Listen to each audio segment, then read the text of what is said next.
afternoon, and welcome, everybody. This would be the Jeff Cameron Show right here on 97.9 ESPN Radio. So happy to be here. Appreciate you tuning in. I'm Jeff. That's Tom. We're online. ESPNTallahassee.com. That's where you go to listen live via the streaming free. Always don't miss anything. Sometimes it happens that you miss things. And you say, but Jeff, I know I can catch up thanks to you guys putting all the archived audio up upon the conclusion of the show. That's what you do, both the iTunes and in our own audio vault. It's true. Today will be no different. We will do that again. JCS at 979ESPNradio.com for your email. Fire away with those. On Twitter, it's at J Cameron Show. WTSM app, good for your mobile devices. On YouTube, hello, YouTubers. I hope you're well. If you're watching us on YouTube, you're doing really well. ESPN Tallahassee on YouTube. Yay, Periscoping at 979 ESPN Radio on Twitter, at J Cameron Show if you want to tweet at me. I'm not as active as I used to be on Twitter. I probably should do more. Means you're happy. It's just sort of a, it's an ugly place, that Twitter. It can be an ugly place. And it doesn't take long. That's true mostly of all social media. It doesn't take long, really, to just scroll down a few bars and go, oh, look at these guys. They're filled with hate. And so I don't do it, right? Florida State Clemson, here we go. I want so desperately badly to believe that the upset is going to take place Saturday at noon. I don't believe it, though, and even when I try to convince myself and I really harp on the few little nuggets that I think serve us or best suit us, I'm always coming back to the one thing, and it's the one thing we all come back to, and it's the inability to block it up, our offensive line against their defensive line. Now, I echoed those sentiments a while back against Miami, and yet there we were in the second half of that football game up by 20 points, because football happens. And even though you may have a very distinct disadvantage in an area, the other elements of the game come into play. I can't predict that a kid for Clemson is inexplicably going to fumble on a punt inside his own 10, but there he does. And look at that. We've recovered. How about this game of football? It's wacky. How many times do you think the phrase inability to block it up has been uttered this year on this show? In the hundreds. Has to be, right? I wake up saying it. Just the inability to block it up. Oh. It's a long year. It's a really frustrating year. Not because it's overused. It's just true. And that's what makes the year feel longer. It's what you're rooted things in. Like that. Yeah, it's what you're rooted in, right? I mean, it's like, how many times did we bring up the greatness of Jameis Winston when he was just kicking ass and setting NCAA records offensively? Probably every day, because that's what we were rooted in. Greatness. We would find all these demons out there, and then I'd go, but we got Jameis. And you'd go, that's true. Screw them. Yeah. And that's the problem, is that when you're rooted in that, you're going to win. When you're rooted in we can't block it up, you're going to lose. We need to get uprooted from we can't block it up and indoctrinated in the, man, do we block it up camp. That's what you got to do, because that travels and that wins. But we're not there yet. Is there a fan base that really believes that? What do you mean? Or is everybody just mad at their offensive line in perpetuity? Oh, no. There are fan bases. If you're an Alabama fan and you're pissed at your offensive line, you go to hell. That's ridiculous. Every year I watch Alabama, I go, well, those guys are really good up front again. Are you kidding me? Watch Oklahoma's offensive line every year. Oh, you can complain about their defense. You're never going to complain about Oklahoma's offensive line. I follow them. I watch them. Every freaking year I turn on an Oklahoma game, I go, there they are again, kicking ass. Especially when we're a have-not. Yeah, you see that and you go, I long for those days. Yeah. But, as an Oklahoma diehard fan, would they see that? Or would they see the flaws in their offensive line? I feel like it's a universal thing. It's kind of like managers and bullpen usage. In baseball. What's universal is the frustration and complaint about one's offensive line being largely shared as a common complaint, but it's not the same level of despair. The offensive line, when they blow a block, it's evident to everybody in the stadium. Yeah. And so it's commonplace that a guy slips, falls, gets whipped, and you go, well, that play works if our right guard didn't suck. I got you. That's everybody says that. That's what I'm saying. Yeah. That complaint is normal. but the larger conversation is not the same. We have these very big picture conversations about our offensive line. We have this, are we ever going to be any good at all on the offensive line post-2013? Whereas Oklahoma fans might go, oh, that play would have worked. Our left tackle got beat. Yeah. That's very different. No, we're certified destitute. Like, we're allowed to do this. We're allowed to talk about this. We're allowed to complain about it. Because we have to – other people who may complain about their offensive line do look at Florida State's situation and go, ooh. My God. We can always be that. Yeah. Could you imagine watching that for 12 games? No. Right.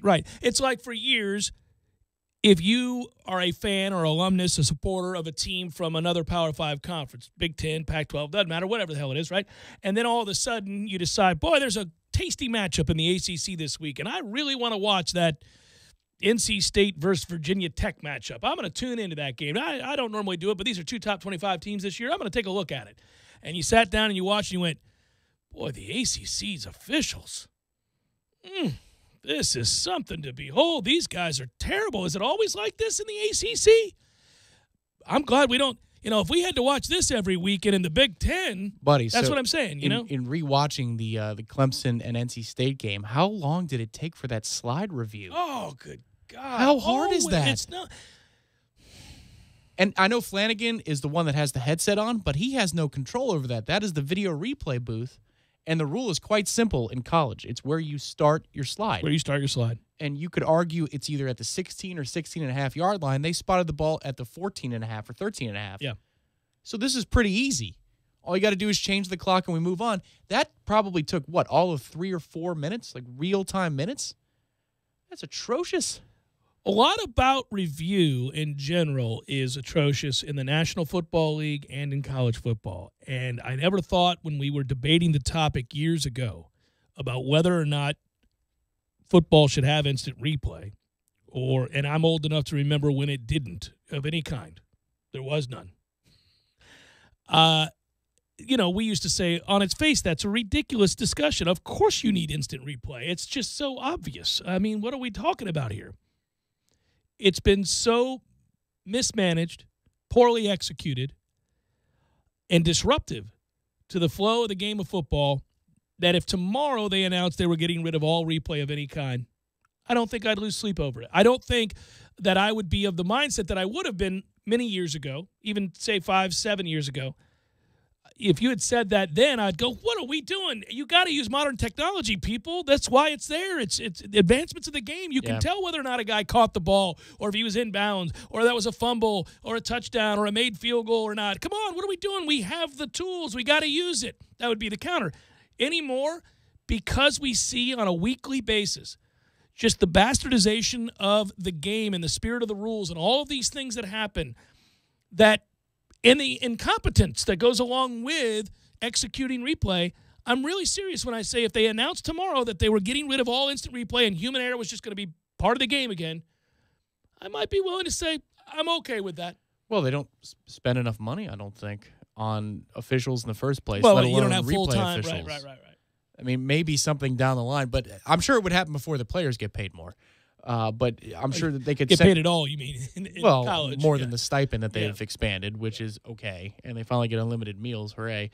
But talking about Power 5 officials, you have the Power 5 alliance that can set the rules for their game in a way that the rest of the teams in FBS football can't. At some point, maybe that would help is if you have Power 5 officials, kind of like the way MLB took away American League and National League umpires, and they unified them under MLB, and then they have crews traveling.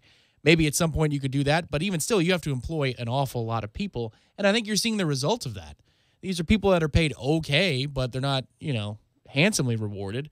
And that's why these things look so incompetent at times. They have to hold down other jobs. They're not full-time officials like professional officials are. Yeah, but these are two different conversations because the inability to smoothly execute instant replay review is not on part-time officials. It's on people. No, but the dude in the booth, I believe, is a part-time official, right? But I'm saying they're relegating this now to the home office. They've got somebody off-site looking at these plays. They do have that as well, but I believe how much training would you need to look at the freaking replay? Well, what I'm saying is clearly they've chosen the wrong people, because if they have somebody at the home office who's looking at the game feed of Miami, Florida State, and the DJ Matthews to DeAndre Francois play, right, it doesn't take very long. Well, a lot of times this gets bogged down in minutia, gets bogged down in the verbiage of the rules, and where they'll say, I'm handcuffed here. I do think that's worthy of a review, but by definition, these rules, bylaw 3.1, whatever, I can't ask for this review. And when you ask those questions and they give you those answers and those technicalities, you say this violates the spirit of the rule. It makes you angry.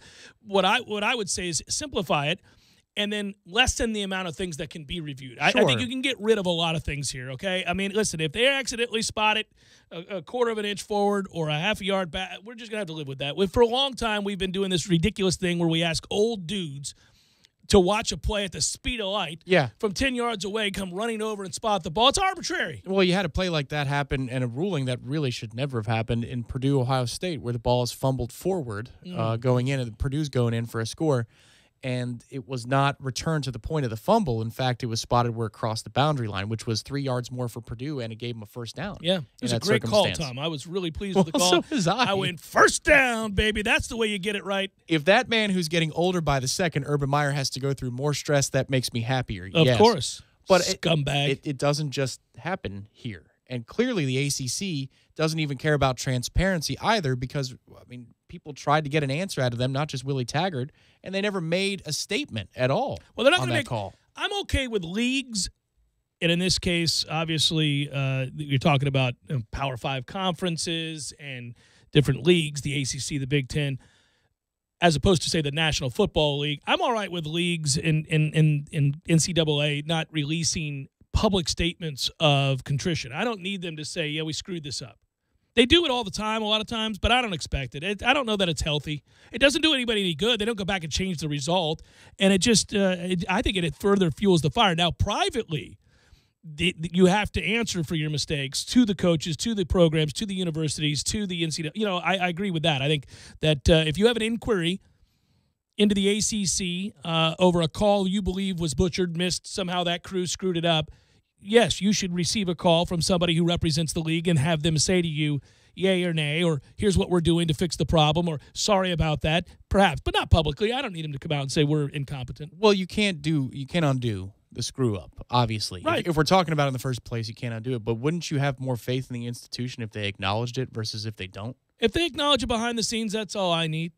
If they are acknowledging, or if they leak it, I mean, for example, I believe it was a sourced report. It wasn't the NFL making a statement on the Baker Mayfield hit. Yeah, it should have been it was a missed call. Yeah, it said, I believe ESPN's article was that a source claims that the NFL is aware that they made a mistake there. I mean, that's clearly somebody from the official's office calling Schefter and saying, "Hey, can you clean that up for us, please? Just run with this." I guess. I mean, for years they've done it, though. They used to make public announcements about the myriad of mistakes that they made every weekend. I don't know what good it ever did. I remember John Gruden complained about it publicly. I get a call every week for the amount of times that they tell me they screw something up. It doesn't change anything. I don't know what good it does. I mean, you want people to be accountable, but whether that's public or private, I don't care. As long as they're accountable, I prefer. And I think as a league, you're better off doing it in private. Well, when you have problems, say in Tallahassee, Florida, where people think there's a conspiracy going on, I think it is important that the people know that you're aware of an issue and calling it to the carpet rather than going behind the scenes. Well, dealing with it behind the scenes. Okay, Flanagan still works there. Yeah, but you know what I mean? So they're saying it wasn't a fireable offense, but they do tell the university, they do get back to Willie Taggart and his staff and say, hey, we butchered this and we're sorry. So they're accountable. Well, it's not just the Willie thing. You know, it's years. And I know Flanagan didn't call the FSU-Miami game, but he's made a lot of interesting ones. He sucks. He's terrible. There's always a guy that you look at, you go, this guy. It didn't make you feel better when we got jobbed on the road at Duke in basketball. It didn't make you feel better that the league at least suspended the officials publicly, that they acknowledged the failures of the officials publicly. I think it gives you more faith in the institution if they're willing to do that and hold people accountable publicly. I think what gives you more faith is if they suspend the officials, period. I don't need them to make an announcement that they have, but if they suspend them, that's great. You know, there is real action there. You probably can't suspend somebody without making an announcement because people would say, well, where the hell are these guys? You know, I mean, I think in situations where it reaches to the place where there's a suspension, okay, I'll concede you probably have to announce that, and that does make me feel better. But what makes me feel better isn't that they're being publicly shamed. It's that they got suspended for being incompetent. As it relates to this weekend, a popular sentiment among fans is the ACC will protect Clemson if there's a 50-50 call. Oh, do you buy that going into a game like this? I don't. You know, I understand why fans think that. I understand why people are inclined to believe that, because there are instances where you think that's going on across sport. You know, I saw it play out a lot in the NBA. We all did. I mean, I bring up this example all the time, but that Kobe Bryant-led Lakers team that was going to get beat by Minnesota to the point where they had to just make up stuff, literally make up stuff to force that game into overtime and then later screw Minnesota. This is way back when KG was there. But, yeah, I mean, I've seen inexplicable things that there's just no denying there had to have been something to that. But I don't think on the regular there's some sort of behind the scenes. Now, listen, we've got an entity here that is our one chance to wave the flag at the end of the season in the college football playoff. If it's close and could go either way, I'm going to need you to throw the flag. I don't think that happens. I think a majority of the fan base here believes that. I know they do. I don't agree with them. I don't think that happens. I don't think that well, typically a conspiracy theory means you're in the minority. But I think that in this instance, the majority believes the theory. Now, the different conversation to have in this regard is whether or not that should be the case. When we were the flag bearer, when we were the best team in the conference and one of the best teams in the country on an annual basis, there were moments in time where I thought it would behoove the ACC to ensure borderline calls go our way. So when the shoe's on that foot, yeah, I'm inclined to go, well, you make sure you do the right thing there. Well, when it's on the other foot, I mean. Flanagan's crew did try to do that 2012 Florida. Remember that game? We were in the box. We're going, my God, they are real. I just think it was a series of poor calls. Florida got screwed in that game. It was amazing. And we still lost. Spinity-doo back there. A couple of holdings, and you're like, I don't know, man. No, I just think they miss calls. I think the timing of it can be really unfortunate. I think they frequently just miss calls. And that, look, it's like this thing in basketball where Duke gets all the calls. One of the reasons that feels like it's the case, where there's a conspiracy of incompetence or on purpose efforts to benefit Duke, is because collectively in the conference, unless you went to Duke, root for Duke, care about Duke, grew up in the area and support Duke, you're tired of seeing Duke. Yeah. So you remember every call that goes their way. You don't remember when freaking Wake Forest got jobbed on a random Saturday. You damn sure remember when a team that's an underdog, because almost always you're an underdog against Duke, had an opportunity to win a game and a call that could have gone either way went Duke's way. That stays etched indelibly into your memory. Also, if a team plays at a high level consistently for decades, and they recruit elite-level players, and they, quote-unquote, play the game. I'm talking about from a technical standpoint, from a standpoint of, moving your feet on defense and doing the kinds of things that you're supposed to do in order to win the games that are close, right? They do all those things the right way. They're proficient. Yeah, I think subconsciously maybe you give them the benefit of the doubt because you've seen them do it for so long. You don't think that they were reckless when they drove the lane. You don't think that they didn't move their feet on that play and thus should be called for a block. Or you know what I mean? Yeah, but I do think in basketball there's a unique thing going on there, especially at the college level, given that there's the bonus system, the single and the double. I do think there's some inherent communist. Yeah, there's a communist tendency with the officials. No if question. It's 7-1 at the under 12. Oh, and refs have said that to me. I asked the question on the air because you and I were having this conversation, and I had an official, and this is one great thing about this medium. I had an official who heard the segment, and it was either somebody forwarded to him and said, "Hey, you're an official. Is this true?" And they got back to me via email and said, "Yeah, we don't as officials." This is what he said. I'm not going to name him. We don't, as officials, run down the floor thinking, I got to make a call here for them. They're getting screwed. It's 7-1. But we do, in a TV timeout or a halftime or something like that, look at the disparity. We do see, and sometimes it's just as simple as one team settling for jump shots and the other one's going into the lane. That's a stylistic difference where there's going to be disparity. But if the two teams are playing a very similar way, they'll look and say, oh, man, we've been a little feisty here. We gotta do the right thing. Yeah, I think they look at that. They want to make sure that they're trying to be even-handed. That's annoying, though, because that means you're swallowing the whistle for the other team. I think by definition, basketball allows for the most inconsistent and frustrating tendencies to play out because the sport has so many calls that could go either way. But you know what football's moment of that is, right? It's a hold. Oh, it's a hold. You see a hold, and it's either, a roughing the passer penalty. How many times do you see a roughing the passer penalty where it's 50-50, crowd's going nuts because it goes against the home team, mm-hmm. They're all booing, and then 3 plays later there's a hold, and you're like, I didn't see a hold there. But I think it got to the officials deep down a little bit, and their human nature impacted whether or not they pulled the hanky. Unless it's a Juwan Williams kind of hold.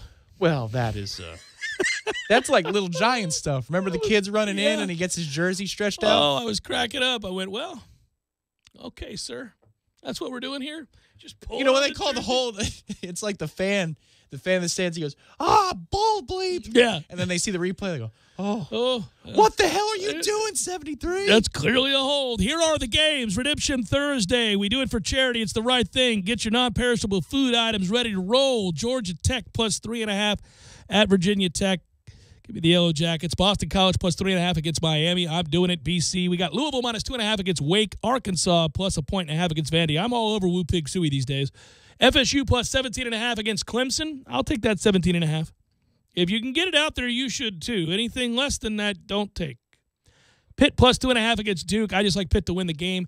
Georgia minus 6.5 against Florida. I'm surprised it's under a touchdown. That's a freaky thing about the rivalry. Plus, Florida has been, in some ways, I think, artificially boosted with their record. Purdue is plus 1.5 against Michigan State. That's a very public pick on my part. I just think Purdue's better, so I'll do it.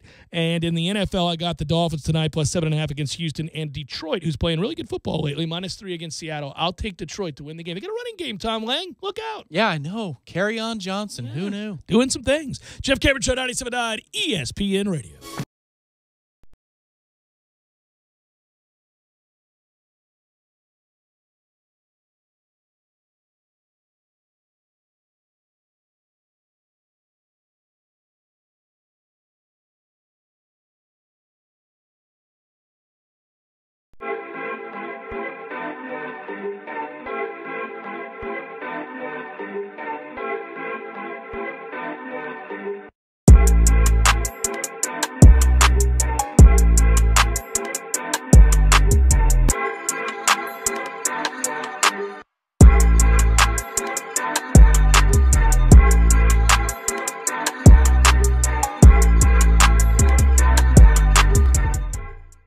When you're in need of auto repairs, look no further than Neese Tire and Auto Service. Neese has been in business for 16 years with long-term, knowledgeable sales associates. They have the latest wheel balancing machine in the industry. And for passenger vehicles, they service AC, brakes, suspension, tune-ups, and much more. Never sit through a long wait. Neese Tire and Auto has 10 service bays to get you back on the road quickly. If you have tire problems, check out their large inventory with various Goodyear and Michelin tires. Neese Tire and Auto Service, 4792 Bluntstown Highway, 574-4100. Sorry, boys, I did not have time to pack. We got this. It's right here, guys. We got this. I thought I could handle it. We got this. Moving doesn't have to be a hassle. Call us first at 2 Men and a Truck. No matter the move, home or business, we'll make it a smooth one. I forgot something. We got this.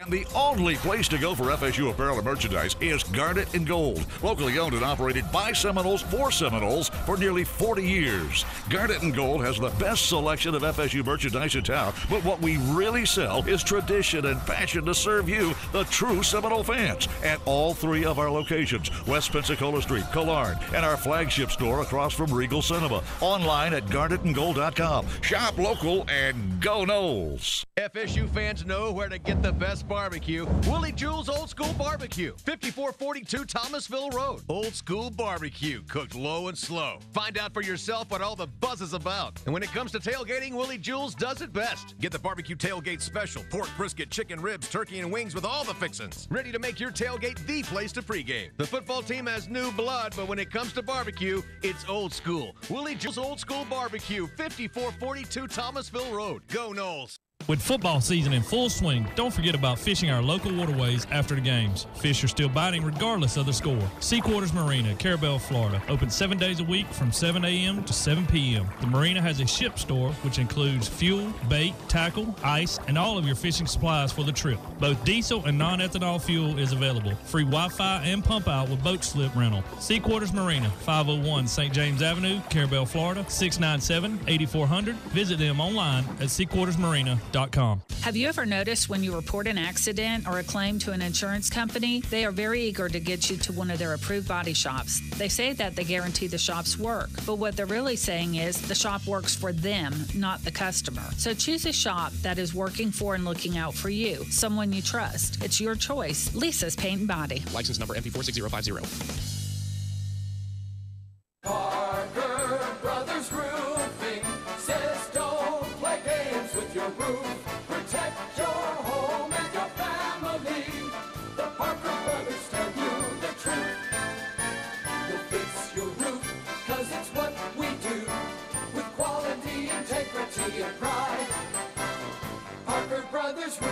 Professional every time, stay safe and dry inside. Roofing is rewarding, but it's not exactly a bed of roses. It's a very dirty job, subject to the environment, working on 98-degree summer days, dodging rainstorms, working on steep slopes like a mountain goat. At Parker Brothers, our skilled workers have chosen this challenging trade as their career choice. These are the people that you want working on your roof. We've been servicing the community since 1995. Call us at 656-8112. Parker Brothers Roofing. Professional every time, stay safe and dry inside. CGC 042221, CCC 049350.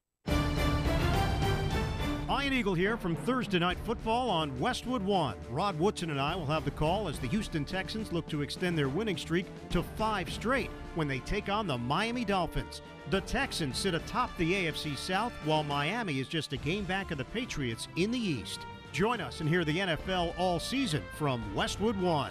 Thursday Night Football on 97.9 ESPN Radio. Tallahassee's sports monster. You're listening to The Jeff Cameron Show on 97.9 ESPN Radio.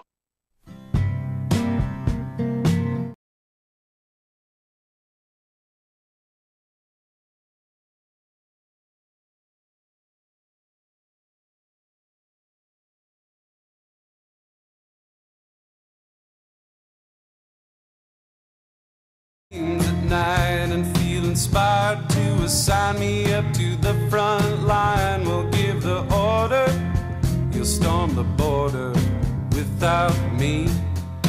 Hello, Mr. Cameron. I'm a mail carrier.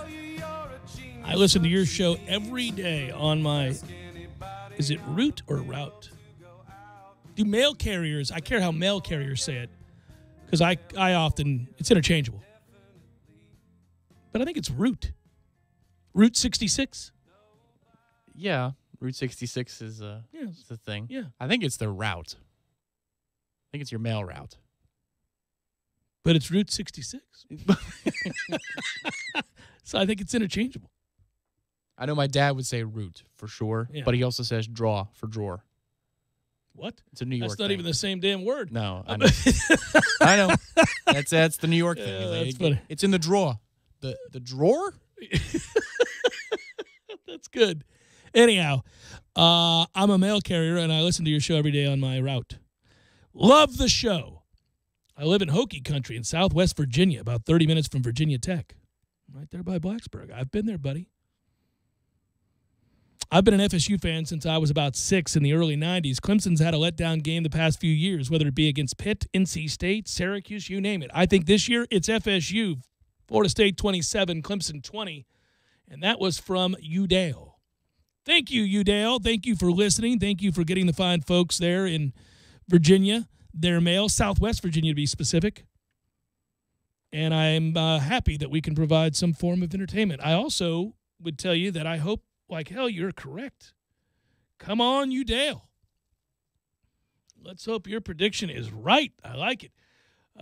Elsewhere in the email inbox, we've got problems here, Tom, continuing with Google Play, and the concerns continue to grow. I just thought you should be aware of this. Oh, thank you. Daniel wants us all to know that because he loves the podcast and he loves the show and he's been listening for a long time and he's trying to hit that damn refresh app and it's bothering him. And he said, I'm not complaining and I'm not even that upset. I just love your show and I want you to know that you guys got to be aware of this thing, man. This is what's happening, says Daniel. Thank you, Daniel. We are aware. Tom has called and said evil things to the people at Google Play. I've had to intervene. Yeah, considering that Google has us all by the gonads, that's, yeah. I'm taking my life in my own hands there by yelling at Google. I walked in, and one time Tom was saying unsavory things to that poor person that represents Google Play, and I said, Tom, it's a human being. I'm sick of it, Cameron. That's where we were. It's a tough situation. So, but thanks for the emails. Keep them coming. JCS at 979. Or like Google Play when we want to, but not when we don't. Oh. You hear me, Google? I'm talking to you, Google. Hey, Google. So, who has the best chance? Derek Kelly II, Cole Minshew, Alec Eberle, Mike Arnold, or Brady Scott to have moments in which they neutralize Clemson's defensive line of Farrell, Lawrence, Wilkins, Bryant? Nobody? That's not going to happen? I agree. What are we asking about? Run blocking or pass blocking? Run blocking, none of the above. Pass blocking, maybe Kelly. Maybe Eberle. If he can combo block with somebody else helping. Well, buddy, I think that the answer there is it's not one that plays out in our favor, and it's why I'm relying almost solely on this defense to rise up and play a big game on Saturday and give us a fighting chance. I think your hope lies in the defensive front for Florida State. It's Brian Burns, DeMarcus Christmas, Frederick Jones, who's back healthy and had such a good game against Miami. Whether it's Janarius Robinson, Marvin Wilson, obviously. Well, it has to be Janarius for the first half. Well, because Kando's suspended for that stupid-ass targeting penalty, which he was guilty of, and it was the very definition of targeting. But, those groups, that group, I like that group. I do. I think that's the only area on the football field in which Florida State has an advantage. I know, offensively speaking, we're not built to run quick hitters, but you probably need some quick hitting routes this week, right? I mean, I'm talking about the routes themselves, not the quarterback getting the ball out of his hands, because the offense does do that for bubbles and things of that nature, but slants and little quick outs, quick ins, quick what have you. Yeah, quick everything. Yeah. Let's quickly get the ball out of our hands. Right. Hope like hell the receivers decide to engage in something called blocking, and a lot of them do. For example, Tamorrion Terry's good at it. A lot of guys try hard. Naquan Murray's not one of them. But he did bother to block in the Miami game. I thought he actually laid a couple this weekend, too, against Wake Forest. He also took some plays off, as he usually does. Yes. That's every week. What are you going to do? Ride it out until the end of this year, I guess, because you're not playing Trayshawn over him right now, so you're never going to this season. Well, the problem with playing Trayshawn over him right now is that he's not dependable. I mean, that's the thing. Is while Naquan will take off plays and be absent at times where you kind of need him to show up, he also makes plays, enough splash plays to warrant maybe being on the field. And the other problem is Trayshawn just straight up doesn't know what he's doing yet. In traffic and with toughness, too, Naquan made a great adjustment to catch a ball behind him on a skinny post, it looked like, this past weekend. And it wasn't the play where he was flexing and he was late to the line of scrimmage because we were trying to run tempo. It was the one before that. I also think DeAndre in that moment, the numbers favored throwing it to Naquan on that play. In fact, anything was open, the way that Wake Forest was set up. I think that's what tempo is supposed to do, which was pretty cool to see. But I believe there were just two dudes out there, and we had two blockers plus Naquan. And I wonder if DeAndre just didn't give the ball to Cam because screw you for taking forever to get to the line of scrimmage. Maybe. I don't know. But I know that the receivers are going to have to block and block well if you have any chance out on the perimeter with this passing game, the quick passing game, which is going to have to supplant the running game. I know they're not the same thing, and I'm the one who brings that up a lot, but I do think it's what you have to utilize here in the possession game. If you're going to shorten this game, and I think it would behoove you to do so, you're going to have to do enough to flip field position every now and again.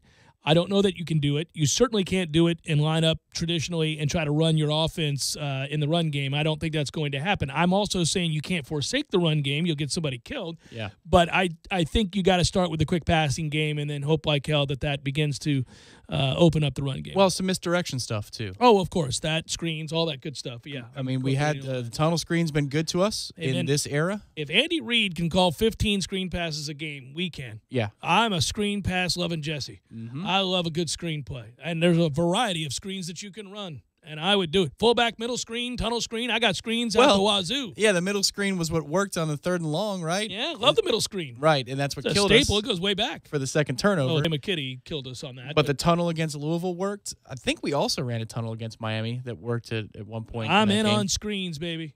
Give me the screens. Receivers can block. Do you like your chances to block their defensive line or their corners their better? Corners, right. Much better. There much better, right. Yeah, no, that's a different kind of matchup. That's the area we're going to go. We're going to have Keith Gavin throttle somebody on the outside. Just choke them. Legally speaking. Sending a message, Tom Lang. We're sending a message. Choking you. And they're going to throw the flag. And we're like, that's what kind of day at the office is going to be around here. I know it's noon. Hope you got your rest. MyPillow.com. Go to MyPillow.com if you haven't yet ordered your MyPillow at the behest of yours truly. I don't know what you're waiting on. It's an important thing to sleep well, and you need to get a good pillow. He's behesting. You can't be constantly tossing and turning and figuring out like this pillow combo doesn't work. This pillow, nope. You don't have to do that. This is true. Truth in advertising. Here you go. They get you the MyPillow. My number one thing about it, my favorite thing about it, is that you just need that pillow. You don't need 6 pillows. Like I'm a guy who forever had a bunch of pillows. Now I got just a big one there, and then I got one that I hug. I like to hug a pillow while I sleep. Need the comfort of that. I do. I like to hug a pillow. I like something under my arm. But anyhow, the pillow for my head, MyPillow, which could be your pillow right now if you order, comes with a 60-day money-back guarantee. It's been extended, that money-back guarantee, to March, all the way to March. Forget about it. We're extending that sucker. It's a lot of sleep in between now and then. That's right. And it's a buy one, get one free special going on. Get one free pillow when you buy one at a regular price. That's good stuff. Doesn't get better than that, folks. Go to MyPillow.com. Click on the buy one, get one free special. Enter the promo code 979ESPN. That's 979ESPN so that you can save money and sleep comfortably with MyPillow.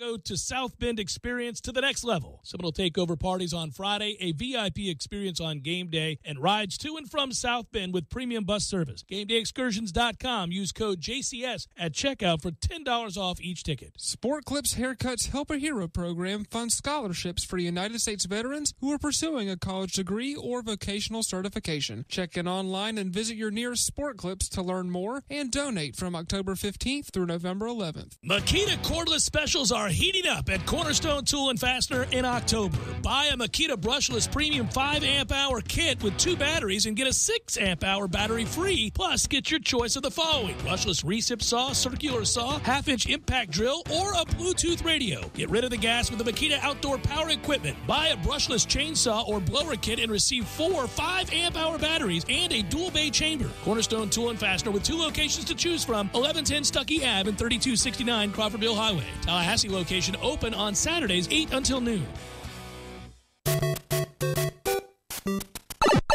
Games for Less, the only locally owned and operated gaming store in town, has Tallahassee's largest selection of new and used video games and game systems. The future of video gaming is at Games for Less, where they have both the PS4 and Xbox One. It's time to trade in your old systems and elevate your gaming experience now. Games for Less is also your headquarters for the best in retro gaming. Atari 2600, original Nintendo, Super NES, or Sega Genesis, you name it. They got it at Games for Less. Games for Less, the Super Walmart Shopping Center on Appalachia Parkway. Give them a call today at 850-219-3535. That's Games for Less. The Man's Doghouse was voted the Demo Award winner for Best Burger in Tallahassee. Come in and try one of their many delicious burgers, like the Big Texan half-pound burger with fried jalapenos, barbecue sauce, boar's head cheddar cheese, and thick-cut applewood smoked bacon topped with hand-breaded onion straws. The Man's Doghouse on Tennessee Street, across from FSU's campus. FSU fans know where to get the best barbecue. Willie Jewell's Old School Barbecue, 5442 Thomasville Road. Old School Barbecue, cooked low and slow. Find out for yourself what all the buzz is about. And when it comes to tailgating, Willie Jewell's does it best. Get the barbecue tailgate special, pork, brisket, chicken, ribs, turkey, and wings with all the fixins. Ready to make your tailgate the place to pregame. The football team has new blood, but when it comes to barbecue, it's old school. Willie Jewell's Old School Barbecue, 5442 Thomasville Road. Go Noles. You have to be up in 5 hours. 2 hours. 6 minutes, and you haven't slept a wink. ZzzQuil Pure Z's is a drug-free blend of botanicals with an optimal dose of melatonin, so you can fall asleep naturally and wake with no next-day grogginess. So tonight, try new ZzzQuil Pure Z's from the sleep experts at Vicks ZzzQuil. Rich Eisen here. The family's packed away in your new Honda Odyssey heading to Grandma's. Then your kids start fighting in the back. Thankfully, available Magic Slide seats let you easily separate them when they get out of hand. Through a camera, the available Cabin Watch lets you keep tabs on them from the driver's seat. Or if they're watching a movie on the available Advanced Rear Entertainment System, available Cabin Talk mutes it, letting you talk directly through their headphones. With the Honda Odyssey, there's plenty of ways to keep the peace. Available now at your local Honda dealer. I give to you easy laundry service from my friends at Wash Around the Clock. Oh, buddy, this is a game changer. If you're like me, your life is hectic. Between work, school, your kids' sporting events and activities, well, it leaves you precious little time to kick back and take a load off. About the last thing you want to do is hours of laundry, but there it sits, staring at you, taunting. No more. That's right. More watching, less washing. Save hours of valuable time when you sign up not doing laundry with easy laundry service from Wash Around the Clock. Whether it's dry cleaning or just plain laundry, Wash Around the Clock's easy laundry service will pick up and deliver at your home or office. So sign up for free today at easylaundry.net, or you can give them a call, 850-597-9007. Again, sign up today at easylaundry.net. Oh, and by the way, I got you. Use promo code JCS20 and save 20%. That's promo code JCS20. You're saving 20% on your first order. That's easylaundry.net from Wash Around the Clock. Widden Glass has been taking care of business since 1945. When you call Widden Glass, you're dealing with experienced, reliable professionals who offer only the best. Like Widden's top-of-the-line bath enclosures that provide style and luxury at an affordable price. Eye-catching storefronts are a specialty at Widden Glass. We'll help you design it and install it. Widden Glass, the first name in glass replacement. Call 222-5781. ESPN Radio Sports Center. I'm Doug Brown. Game 3 of the World Series is tomorrow at Dodger Stadium. The Red Sox lead the series 2-0 after scoring all 4 of their runs with 2 outs in Game 2. In the 5th inning, with 2 outs and the bases empty, Boston put together the game-winning 3-run rally for manager Alex Cora. I said it a few days ago, and I'll say it again. We live in an era that 210 with 30 home runs and 70 RBIs is acceptable. It's a good season, and we don't believe that. You know, there are certain situations that a strikeout is not just an out. You know, and we put double in play, and they did again tonight, and that's why we won the game. Every pitch of the World Series is on ESPN Radio and the ESPN app. Our Game 3 coverage starts at 7 Eastern on Friday. 37-year-old Rocco Baldelli is the new manager of the Twins. He's now the youngest manager in the Bigs after 4 years as a coach with the Rays. The Packers should have wideouts Randall Cobb and Geronimo Allison available for Sunday's game against the Rams. Both are coming back from hamstring problems.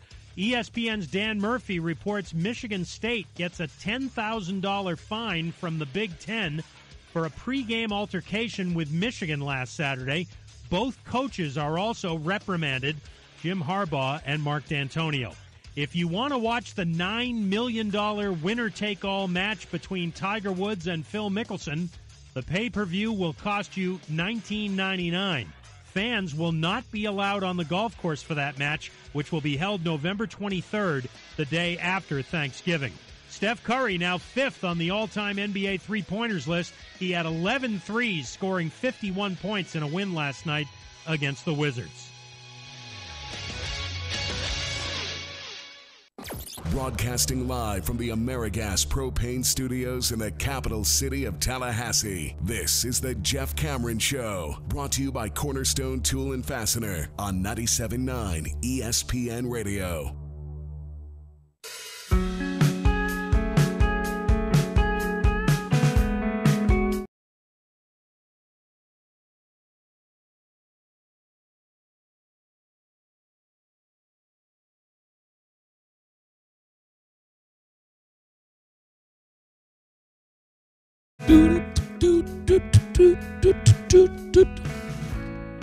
Hey, it's Thursday. Redemption Thursday, but also Thursdays are Friday Eve. I'll tell you about that at the end of the segment. Stay tuned for all the good specials that I got to tell you about going on today over there at College Town, right? Madison Social. There are good ones. I was asked today on the Chuck Oliver Show, was the vibe in Tallahassee like it traditionally is the week of Florida State Clemson? Did I feel the energy in the air the way you would for such a great rivalry, with this being a noon game, Florida State not having the kind of season that we were hoping for or are accustomed to, and Clemson being what they are? And I said, no, of course not. It's not that. But I do feel like there's a little bit of an uptick in energy here today, a little bit more than – I mean, I know it's overcast and rainy outside and all that, but I think it's just kind of opening the front door and peeking outside and saying, is it going to be sunny today? How's the weather outside today? Because, you know, if you do the unthinkable and you win this game, the conversation, the way it changes in living rooms is what's most impacted, and that's fantastic because the media will eat this thing up. You're so right when I think you were talking about on headlines, if not on this show right here, Willie will be circled as the coach who's getting it together the most of the new hires. That was on the Jeff Cameron Show, buddy. Was it right here yesterday. Yeah, I was just you were along for the ride. I was along for the ride there. Yeah, no, but it's true. He will be. Like, look at the turnaround Willie Taggart is conducting at Florida State. How in the world did they just knock off Clemson, move to 5-2 or 5-3 on the season, and they're 500 in the ACC? Yeah. Look at this team. After the way they looked against Syracuse, you could tell he has got it turned around. That'll be the narrative. And what you can do with that, with his ability to recruit, I mean, you're back on the map. And we said, I think it was preseason, that if he were to win at least 8 games, right? And this is when we thought that 8 was kind of a baseline. You could deviate from there depending upon injuries or whatever. But if you can win 8 games, you're continuing the positive momentum on some of these big-time targets. And then that reinforces the good visits they had in the summer or in the spring. And you become all the more powerful in closing. But you need to win something now because the Miami game, that's passed, and that was a blown opportunity, unfortunately. The turnovers killed you in the second half. Ooh, did they ever? So you need to make a splash happen somehow, some way. If you want to be able to finish with a top 10, top 8 class, you probably need to finish with 7 wins and a splash win along the way. And if you could do that this weekend, the energy for everything else, the energy for Notre Dame, the energy for Florida, I mean, it's transformed. The crowd we would get for Boston College, just by winning this game this weekend, I think everything would become that much more positive. Well, we run the risk, I think we all do, of thinking that a singular game is going to be the difference in a great recruiting class or just an average one. So maybe that's overstating it. I do agree with you. It adds fuel to the fire. Well, you can't lose the rest of your games, but you're projecting at that point. If you're capable of winning this game, the confidence that gives this team moving forward, I mean, a shot of confidence. Look what it did for Miami last year. Oh, I'm not saying that there's not value in winning the football game. That's for sure. But I also don't think it would erase completely the negative elements of this team. You'd lose a game that you would – see, what happens if you beat Clemson is now you're expected to go beat NC State on the road. You're expected to maybe certainly beat Boston College in Florida. Give me those problems all damn day long. I love it. It's just not realistic. I think the team is flawed, and they could overcome it for an afternoon and get a big win, and it doesn't mean that you're not still flawed as you go on the road and face a really brutal schedule. You would still be in a situation where you'd have to capitalize on a big win like this by – winning maybe 2 more games to really get the benefit of that upset win. Well, yeah, I was saying if you win this one, you're on a trajectory to win 7, and you would have to win 7. But if there's a kid that's committed to our class, and they're doubting right now, what this would do to reassure those doubts and have them speaking confidently to other 2019 recruits about what's going on at Florida State, they just want something to point to. And if you look at it, we're giving them more and more each week. I mean, this team has improved. I think that's just objectively true for all the negativity or criticisms. This team is much better than it was, say, at noon up in Syracuse in the Carrier Dome. They look way cleaner than they did at that point. That game up there was as ugly a game. God, I keep looking back on it now that we've turned around and played much better in back-to-back weeks. I mean, that's the truth. The Syracuse game happens, and then you play better, and then better, and then better, and then still better. It's 4 consecutive games where they've played better. And really, you could argue better each week from the previous week, and light years removed from the performance against Syracuse. But now is the schedule that is such a bear, the toughest remaining schedule in all of college football. You could continue to play better and not get the results. That's the hard part. You wrap your mind around this idea that, hey, we're 4-3, we might get bowl eligible. The other side of that is we may not win another game, and we may actually be playing infinitely better in those games than we had been in the previous 7 and still not get the results that you're looking for. And so it's hard to look at these games and if the result is a loss, be really objective about what we're doing because losses suck. Losses hurt. Losses tend to, in many ways, kind of muddy the waters of logic. You don't end up could you picture me coming in here and say we lose 41-10, but the difference is between the offensive line for us and their defensive line made it impossible for us to really move the ball in any capacity, but we did a lot of things well defensively. We just got worn down, and they were playing on short field. Can you picture me then coming in going, thought we played pretty well? Nobody's going to want to hear that. Nobody's going to believe that if you lose 41-10. Nobody's going to believe that, but I could picture you doing it because it could be true. It could be true, and I will do it if it's true. There are lots of different ways to arrive at 41-10. There's the ugly variety. You turn it over 3 times inside your own 20 and all that, and then, no, you didn't play well. But then there are just the obvious mismatches. You can't just wave a wand and replace that group and have them be at a place where they could compete evenly with Clemson's defensive line, which is the best in the country. And so, damn it. That really limits what's possible. That's why you're calling in to play all these other things. Got to win special teams. Got to play great on defense. Got to get a turnover. Things like that. Got to have a freshman start to feel the moment. It's like full Nelson week. Just where are you going to go? Yeah, it's brutal. You're like, if I could just get out from this full Nelson, I'm really quick.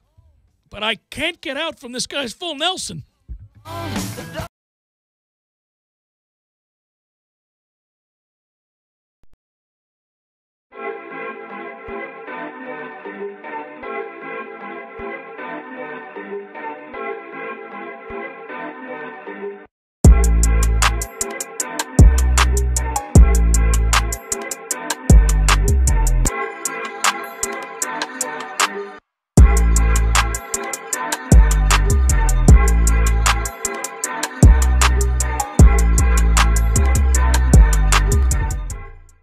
When you're in need of auto repairs, look no further than Nice Tire and Auto Service. Nice has been in business for 16 years with long-term, knowledgeable sales associates. They have the latest wheel balancing machine in the industry. And for passenger vehicles, they service AC, brakes, suspension, tune-ups, and much more. Never sit through a long wait. Nice Tire and Auto has 10 service bays to get you back on the road quickly. If you have tire problems, check out their large inventory with various Goodyear and Michelin tires. Nice Tire and Auto Service, 4792 Blountstown Highway, 574-4100.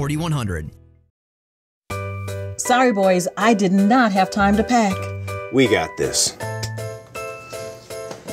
It's right here, guys. We got this. I thought I could handle it. We got this. Moving doesn't have to be a hassle. Call us first at 2 Men and a Truck. No matter the move, home or business, we'll make it a smooth one. I forgot something. We got this.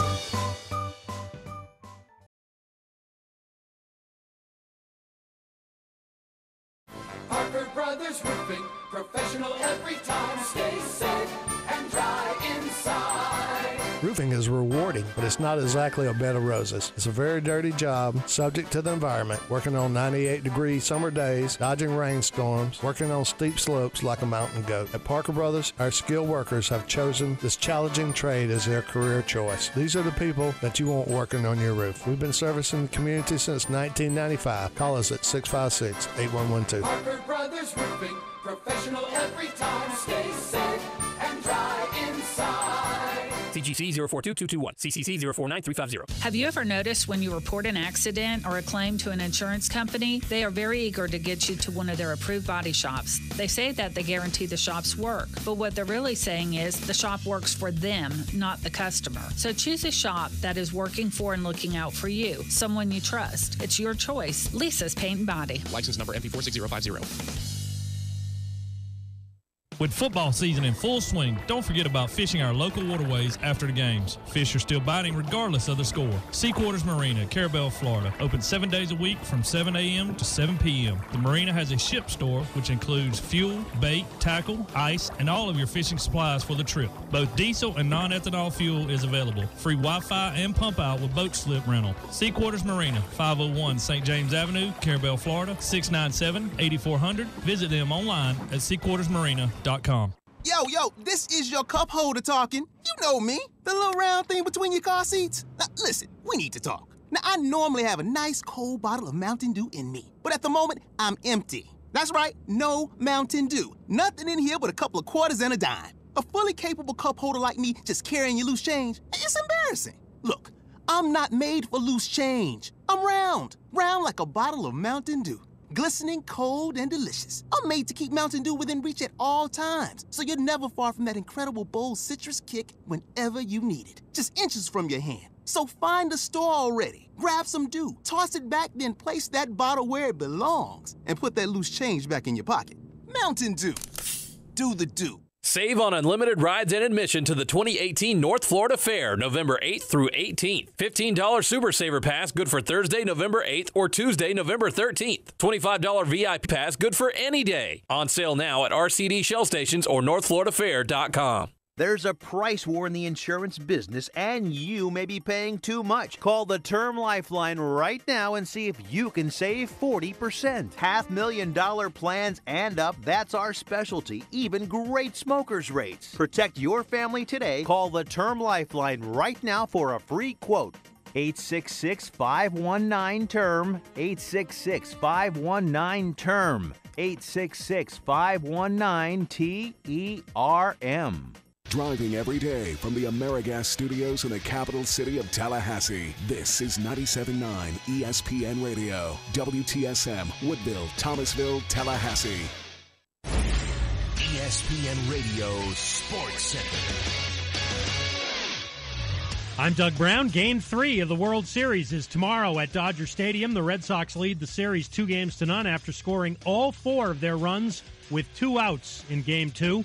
In the 5th inning, with 2 outs and the bases empty, Boston put together the game-winning 3-run rally for manager Alex Cora. I said it a few days ago, and I'll say it again. We live in an era that 210 with 30 home runs and 70 RBIs is acceptable. It's a good season, and we don't believe that. You know, there are certain situations that a strikeout is not just an out. You know, and we put them in play, and they did again tonight, and that's why we won the game. Every pitch of the World Series is on ESPN Radio and the ESPN app. Our Game 3 coverage starts at 7 Eastern on Friday.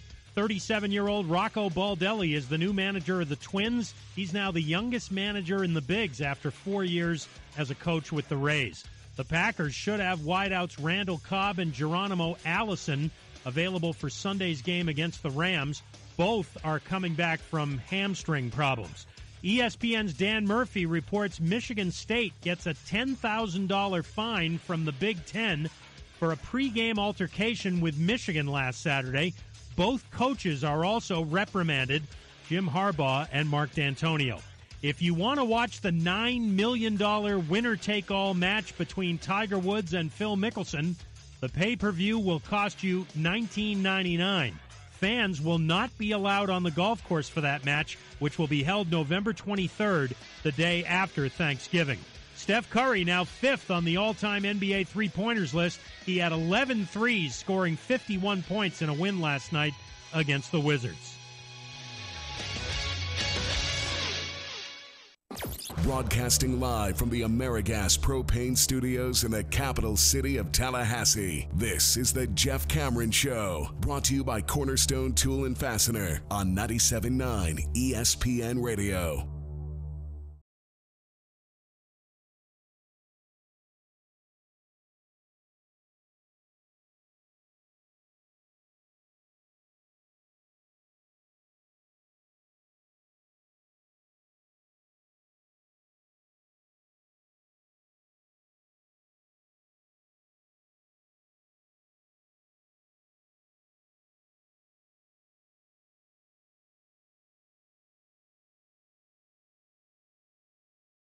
Hour number 2, Jeff Cameron Show, 97.9 ESPN Radio. Thanks for tuning to it, and a fine Redemption Thursday to you and yours. I hope as you tune into the program, you're doing well.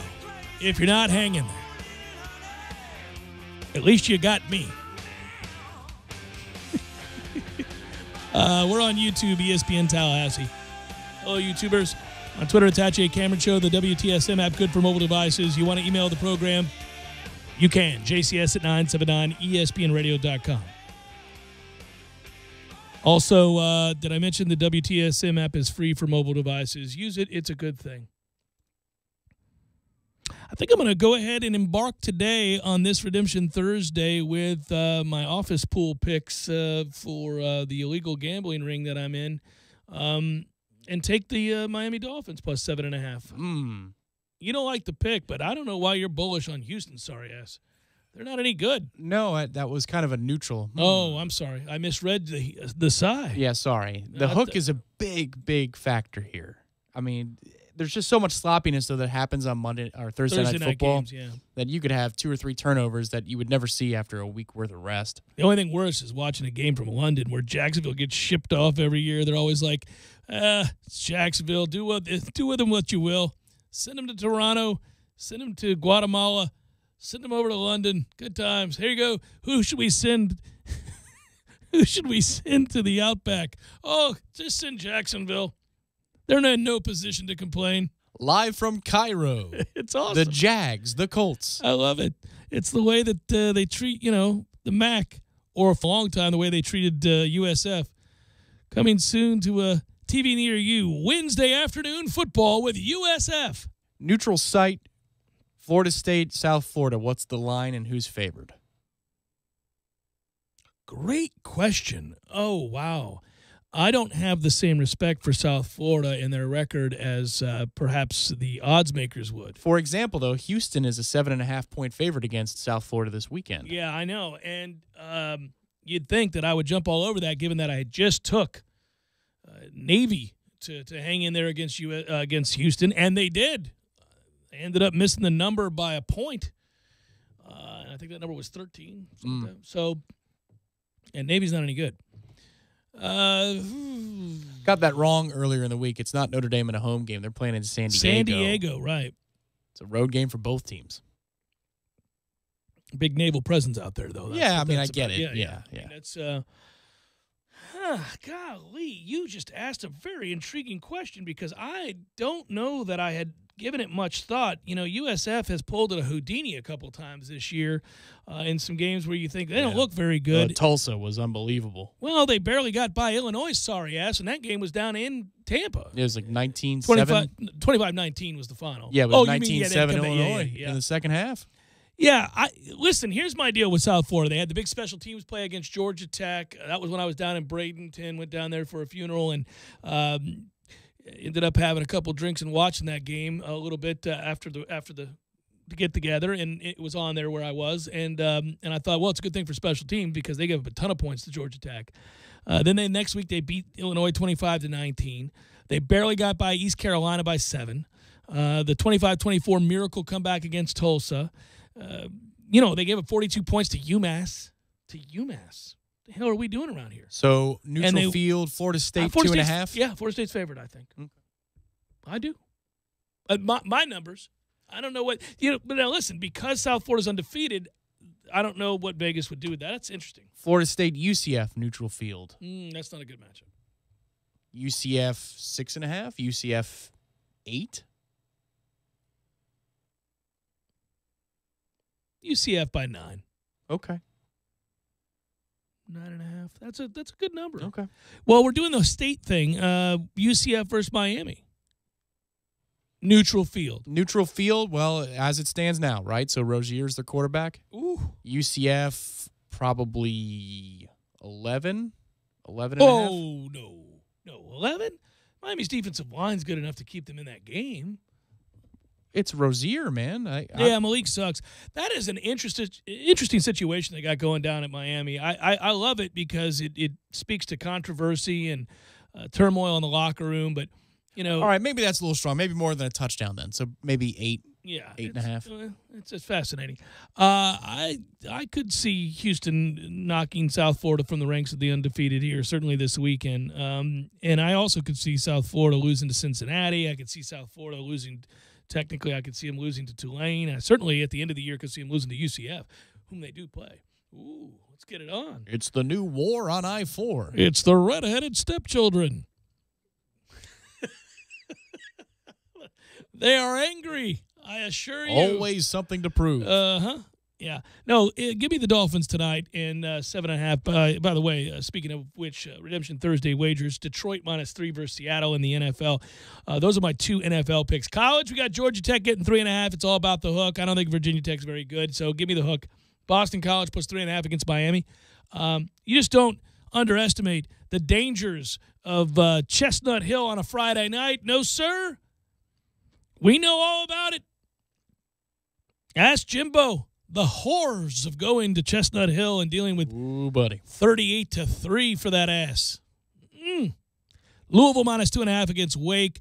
Arkansas. Wake doesn't have a linebacker left on the roster. Give me Louisville. So we scored 10 offensive points in 2 Friday nights at Boston College in the last 3 years. It was something, wasn't it? Because there was a Jalen scoop and score for that Friday game that we went to. We went to that game. Yep, and they just played the drum line on the PA system all night long. Twice in my lifetime, I've had to pee to a place where I thought I could have an accident in public.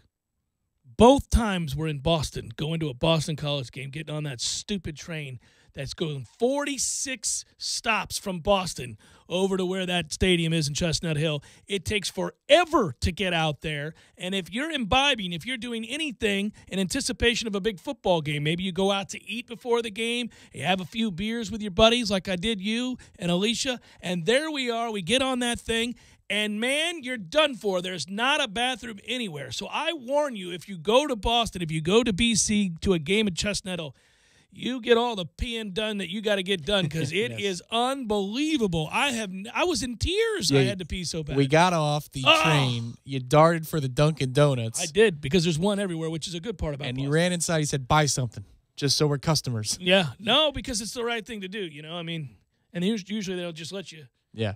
Oh, my God. I had never been in that kind of. You're cramping. You could almost hear it. I was like, this is ridiculous. 46. I mean, I'm not kidding. It was a 40-something stops. It was over 30, yes. Oh, that's just painful. Anyhow, you can't underestimate that. Those are the obstacles you have when you're at BC, as well as no atmosphere to speak of. So we'll see. I'll take Boston College. Pitt plus 2.5 against Duke. Basically, I'm just trying to flip a coin and pick a winner right there. I'll take Pitt. I took Florida State plus 17.5. That hook is what'll do it there. I think 34-17 Clemson. Celebrating the hook. Boy, how did we get to 17? I don't know. Special teams touchdown. Big special teams play. Short field. Yeah. But then the problem is we had to make a field goal, and if it's a field goal of consequence, Ricky's got no shot. Purdue plus 1.5 against Michigan State. Give me Purdue, Georgia minus 6.5 against Florida. I'll do it. And there are your Redemption Thursday wagers. The dangerous thing is Clemson's defense is so good and our offensive line is so suspect, to be kind. Like a 1st and goal with the 4, I don't know. I don't know if we're scoring a touchdown here. What are you going to call? You're not going to run it up the middle 3 times. Right. You got no shot. So what are you doing? There's not enough space to really get some throwing lanes. Double reverse from the 4. Well, that's what Jimbo called up at BC as the offensive coordinator. Remember that? We played, it was Spaziani's team. It was the game that, I think it was 2009. Greg Reed dropped an interception that would have won the game. But on a 2-point conversion, we call a double reverse pass. Something crazy. There's nothing like running reverses inside the 5 to just scream, we're soft. Yeah. We just don't have the requisite what for to get this done. Which, by the way, and again, I know it was Wake, but the payoff over the weekend in the red zone was that we lined up like men and powered through there. I even texted you. I was like, hey, we sent a message, a physical message. Yeah, the Jaquez drive. Yeah. We called 3 straight runs, and we got the job done. Got it done. Good second effort on that last run by Jaquez. You got to be a man. He's a big dude. But then when we had the first down, the Nooney flex, the aforementioned, and your favorite play of the day. Well, yeah, really, man. Come on, details. But we could have 3 things would have scored there. The Cam dive that we ended up using. DeAndre would have scored if he kept the ball. And then you had 2 blockers for 2 defenders to Nooney on the outside. But, yeah, I mean, running up the middle, though, we've said this for weeks. Quick hitters up the middle, specifically to the left side of the middle, so to Eberle's left hip. You've got something there where you can get 4 or 5 yards, and you may just want to be terribly simple. If you can hit that, maybe the first drive, and you get 2nd and 7, 2nd and 6. Oh, well, that's a victory. If you get 2nd and 7, 2nd and 6, you're stopped. Yeah, you just won big if you get that. I'm sorry. I don't think that's going to be the norm, though, my friend. I don't think it's going to happen. Developing runs, please. Longest sustained drive of the game. Let's do this on a Redemption Thursday. I'll give you the over-under. Longest sustained drive for Florida State. Doesn't even have to result in points. Just longest sustained drive for Florida State. So we're going to be talking about number of plays. Number of plays, not time off the clock. Not time off the clock. Okay, I'm going to set it at 10. Ooh, man, 10? Got to get a couple first downs. Yeah, you need some penalties.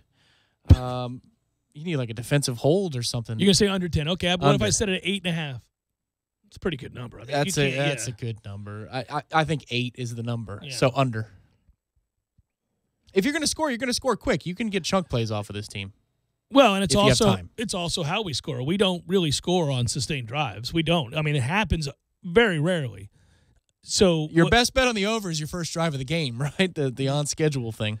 Yeah, your script, unless your script looks like last week's. Well, that's true. Yeah, I mean that was probably the most disappointing element of what happened last week. It wasn't just our defenses on the field for literally 40-plus plays in the first quarter, but it's also because that's your script. That's what we're going to come out with.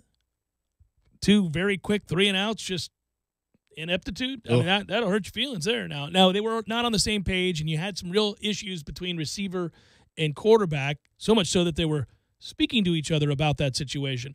Although, in retrospect, because they righted the ship and ended up really having a very good offensive performance, albeit against a bad defense, I was really pleased. It turned out to be a positive because it showed that in-game turmoil, frustrations, downright anger were dealt with on the sideline by the combatants involved in a positive, progressive way. Right. I mean, you had real... I think disagreement on the field there. There's a play where Nooney's looking back at DeAndre, and clearly words are exchanged. There's a play where DeAndre is looking at his right tackle, frustrated. There's a play where he misses Patrick, and they're kind of looking at each other funny. McKitty as well. Somebody ran a wrong route, too, and he was yelling at him. I can't remember the exact moment, but I remember seeing that on the Trayshawn Harrison? replay. Well, no, not just that one. Yeah. No, that's the obvious one. There's somebody over the middle.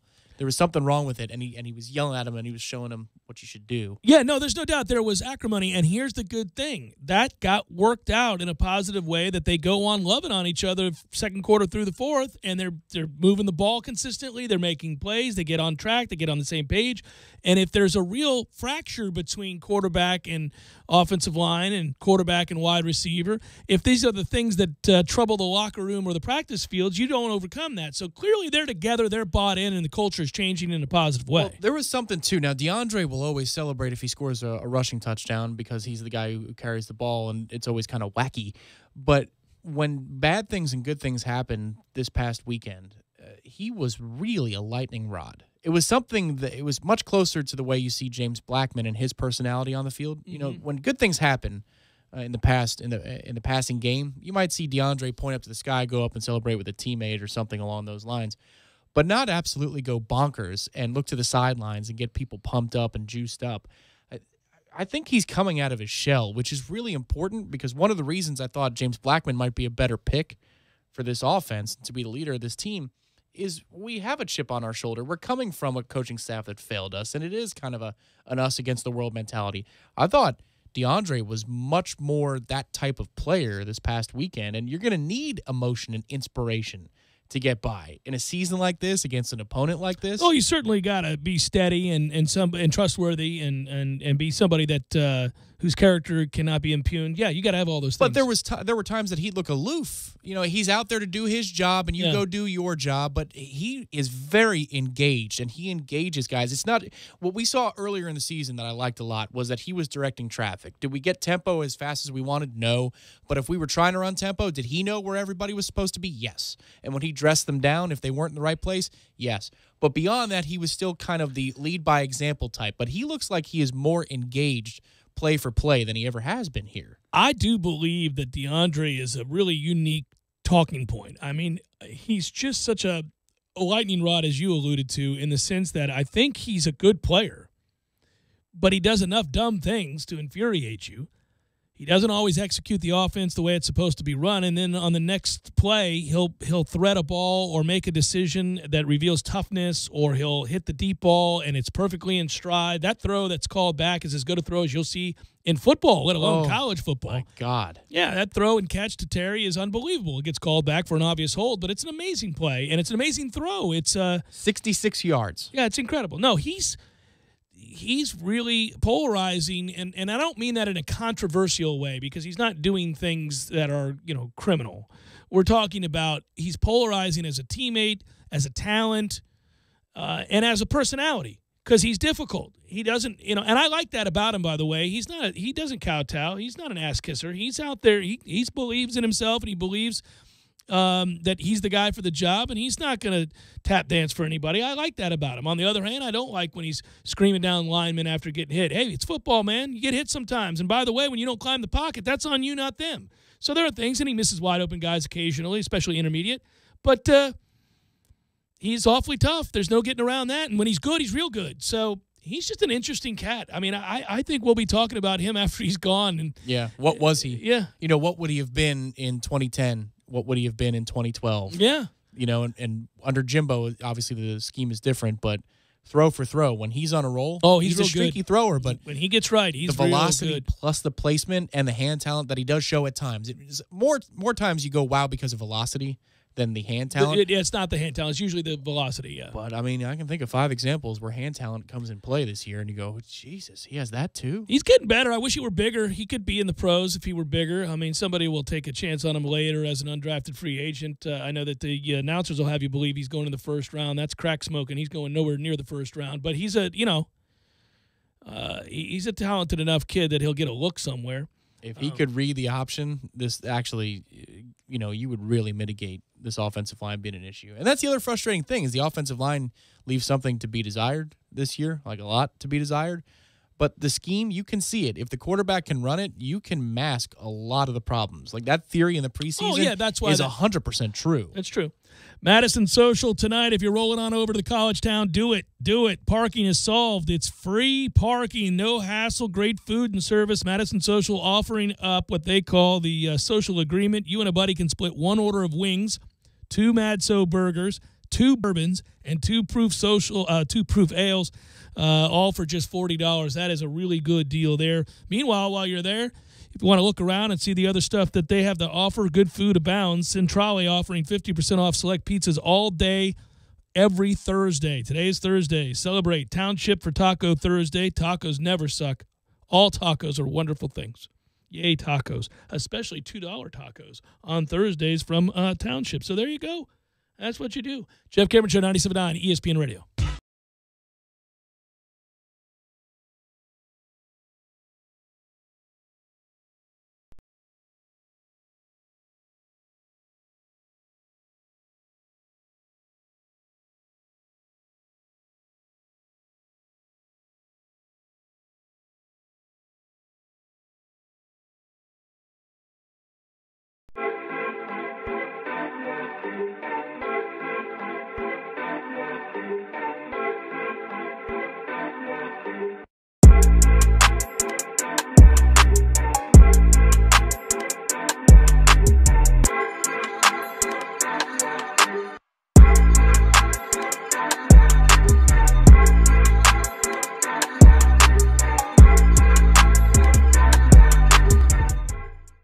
When you're in need of auto repairs, look no further than Nice Tire and Auto Service. Nice has been in business for 16 years with long-term, knowledgeable sales associates. They have the latest wheel balancing machine in the industry. And for passenger vehicles, they service AC, brakes, suspension, tune-ups, and much more. Never sit through a long wait. Nice Tire and Auto has 10 service bays to get you back on the road quickly. If you have tire problems, check out their large inventory with various Goodyear and Michelin tires. Nice Tire and Auto Service, 4792 Bluntstown Highway, 574-4100.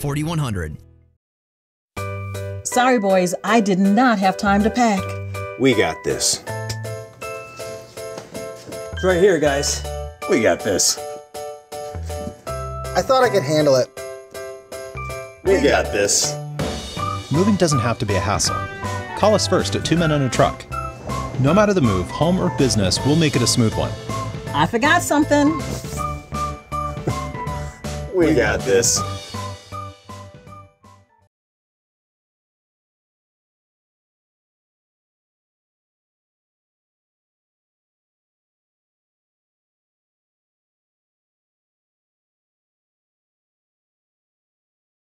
Not sell you. Welcome to Banking Reimagined. What's in your wallet? For consumers only. Offered by Capital One and a member FDIC. Cafes available in select locations. Copyright 2018 Capital One. Games for Less, the only locally owned and operated gaming store in town, has Tallahassee's largest selection of new and used video games and game systems. The future of video gaming is at Games for Less, where they have both the PS4 and Xbox One. It's time to trade in your old systems and elevate your gaming experience now. Games for Less is also your headquarters for the best in retro gaming. Atari 2600, original Nintendo, Super NES, or Sega Genesis, you name it. They got it at Games for Less. Games for Less, the Super Walmart Shopping Center on Appalachia Parkway. Give them a call today at 850-219-3535. That's Games for Less. Hey guys, is it time to get your hair in the game? Time to claim your spot! Then it's time to check in online at sportclips.com/check-in for a fresh cut, legendary hot steam towel and massaging shampoo. So do your hair a favor by checking in online and arrive just in time for your Sport Clips MVP haircut experience while you surround yourself with sports on TV. Get in line online at sportclips.com/check-in. Time to claim your spot! At Sport Clips Haircuts, we're on a mission to help our veterans with their education. In 2013, we established the VFW Sport Clips Help a Hero Scholarship Program. With the help of your generous donations, we've raised nearly $5 million and awarded more than 1,000 scholarships across the country. Visit Sport Clips today and help a hero. And on Veterans Day, November 11th, Sport Clips will donate an additional $1 for every haircut we give. Help us continue this honorable mission. Makita cordless specials are heating up at Cornerstone Tool & Fastener in October. Buy a Makita brushless premium 5-amp-hour kit with 2 batteries and get a 6-amp-hour battery free. Plus, get your choice of the following: brushless recip saw, circular saw, half-inch impact drill, or a Bluetooth radio. Get rid of the gas with the Makita outdoor power equipment. Buy a brushless chainsaw or blower kit and receive 4 5-amp-hour batteries and a dual bay chamber. Cornerstone Tool & Fastener with 2 locations to choose from: 1110 Stuckey Ave and 3269 139 Crawfordville Highway. Tallahassee location open on Saturdays 8 until noon. Rich Eisen here. The family's packed away in your new Honda Odyssey heading to Grandma's. Then your kids start fighting in the back. Thankfully, available Magic Slide seats let you easily separate them when they get out of hand. Through a camera, the available Cabin Watch lets you keep tabs on them from the driver's seat. Or watching a movie on the available Advanced Rear Entertainment System, available Cabin Talk mutes it, letting you talk directly through their headphones. With the Honda Odyssey, there's plenty of ways to keep the peace. Available now at your local Honda dealer. As the morning sun shines in, you hit the snooze button.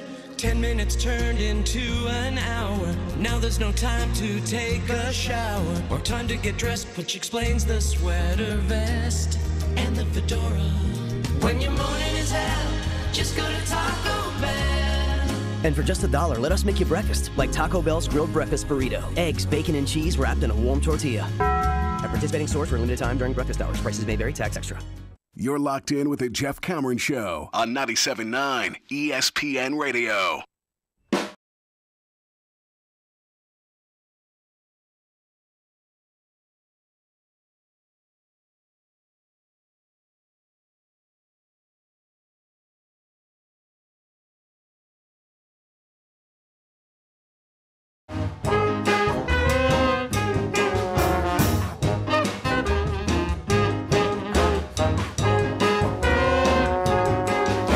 Article today I saw from Chris Hummer about the Clemson-Florida State rivalry, the rise of Clemson, the fall of Florida State in the ACC, and it began by talking about Tommy Bowden remembering arriving as the new head coach at Clemson back in 1999. And looking up at the giant that was Florida State, the Noles, under his dad, obviously had won at least a share of 7 straight ACC titles, would soon win an 8th and a 12-0 national championship season. Start to finish, wire to wire, get you some. Clemson, the last ACC team before FSU to win an outright conference title, was chasing, so was the rest of the ACC. Reflecting on that time, Bowden, who works for the ACC network, Tommy that is, sees Clemson's current national positioning similar to that of FSU of old. Quote, there was a huge separation. Everybody was chasing to be the second best team, but it was completely flipped. It has completely flipped. With Jimbo and Dabo, they were maybe 50-50. Then Clemson started to make a separation. Now the second guy is so far back, it's kind of like when Florida State was where they were with my father and making the run back in the 90s. It's been totally reversed. We're only 5 years removed from 2013 when the Noles steamrolled the Tigers by 37 in Death Valley. Tom Lang and myself were sitting comfortably down on the field watching it transpire. Yes, we were. And I was standing next to the state troopers who said, you can do whatever you want, man. Because we hate Clemson. Yeah, that was funny. We are South Carolina grads. And the time since, Florida State's dropped from 13 to 10 to 10 to 7 in terms of wins. This year, under the leadership of Willie Taggart, they are 4-3 with 4 remaining games against top 25 teams. How did Florida State go from dominant force to an afterthought to Clemson in the ACC? And the article goes on to talk about how Clemson and Dabo Swinney built something that is to be maintained and something that allows for winning long-term, the bigger picture plan. Fisher didn't build it that way. It ran awfully hot. And things went south in a hurry once they went south, and so now it requires this rebuilding effort. Florida State is 11-9 over its last 20 games, 0-5 in those games against ranked opponents.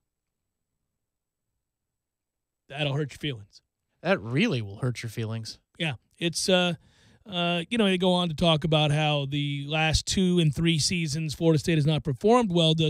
Tommy Bowden goes on to say that it's hard to put a finger on, but I don't think it is. I think it's a crisis of culture. I think that it all began in 2014. I think there were inconsistencies in the way discipline was doled out. I don't think people were held accountable, both on the staff and in the locker room. When you do that, dissension in the ranks is something that is fairly common, and if you lose your players, you don't come back from that. I think it's why Jimbo was looking to leave, constantly looking to leave. I think he knew he lost his players. I think we saw that revealed in the Showtime show that sucked.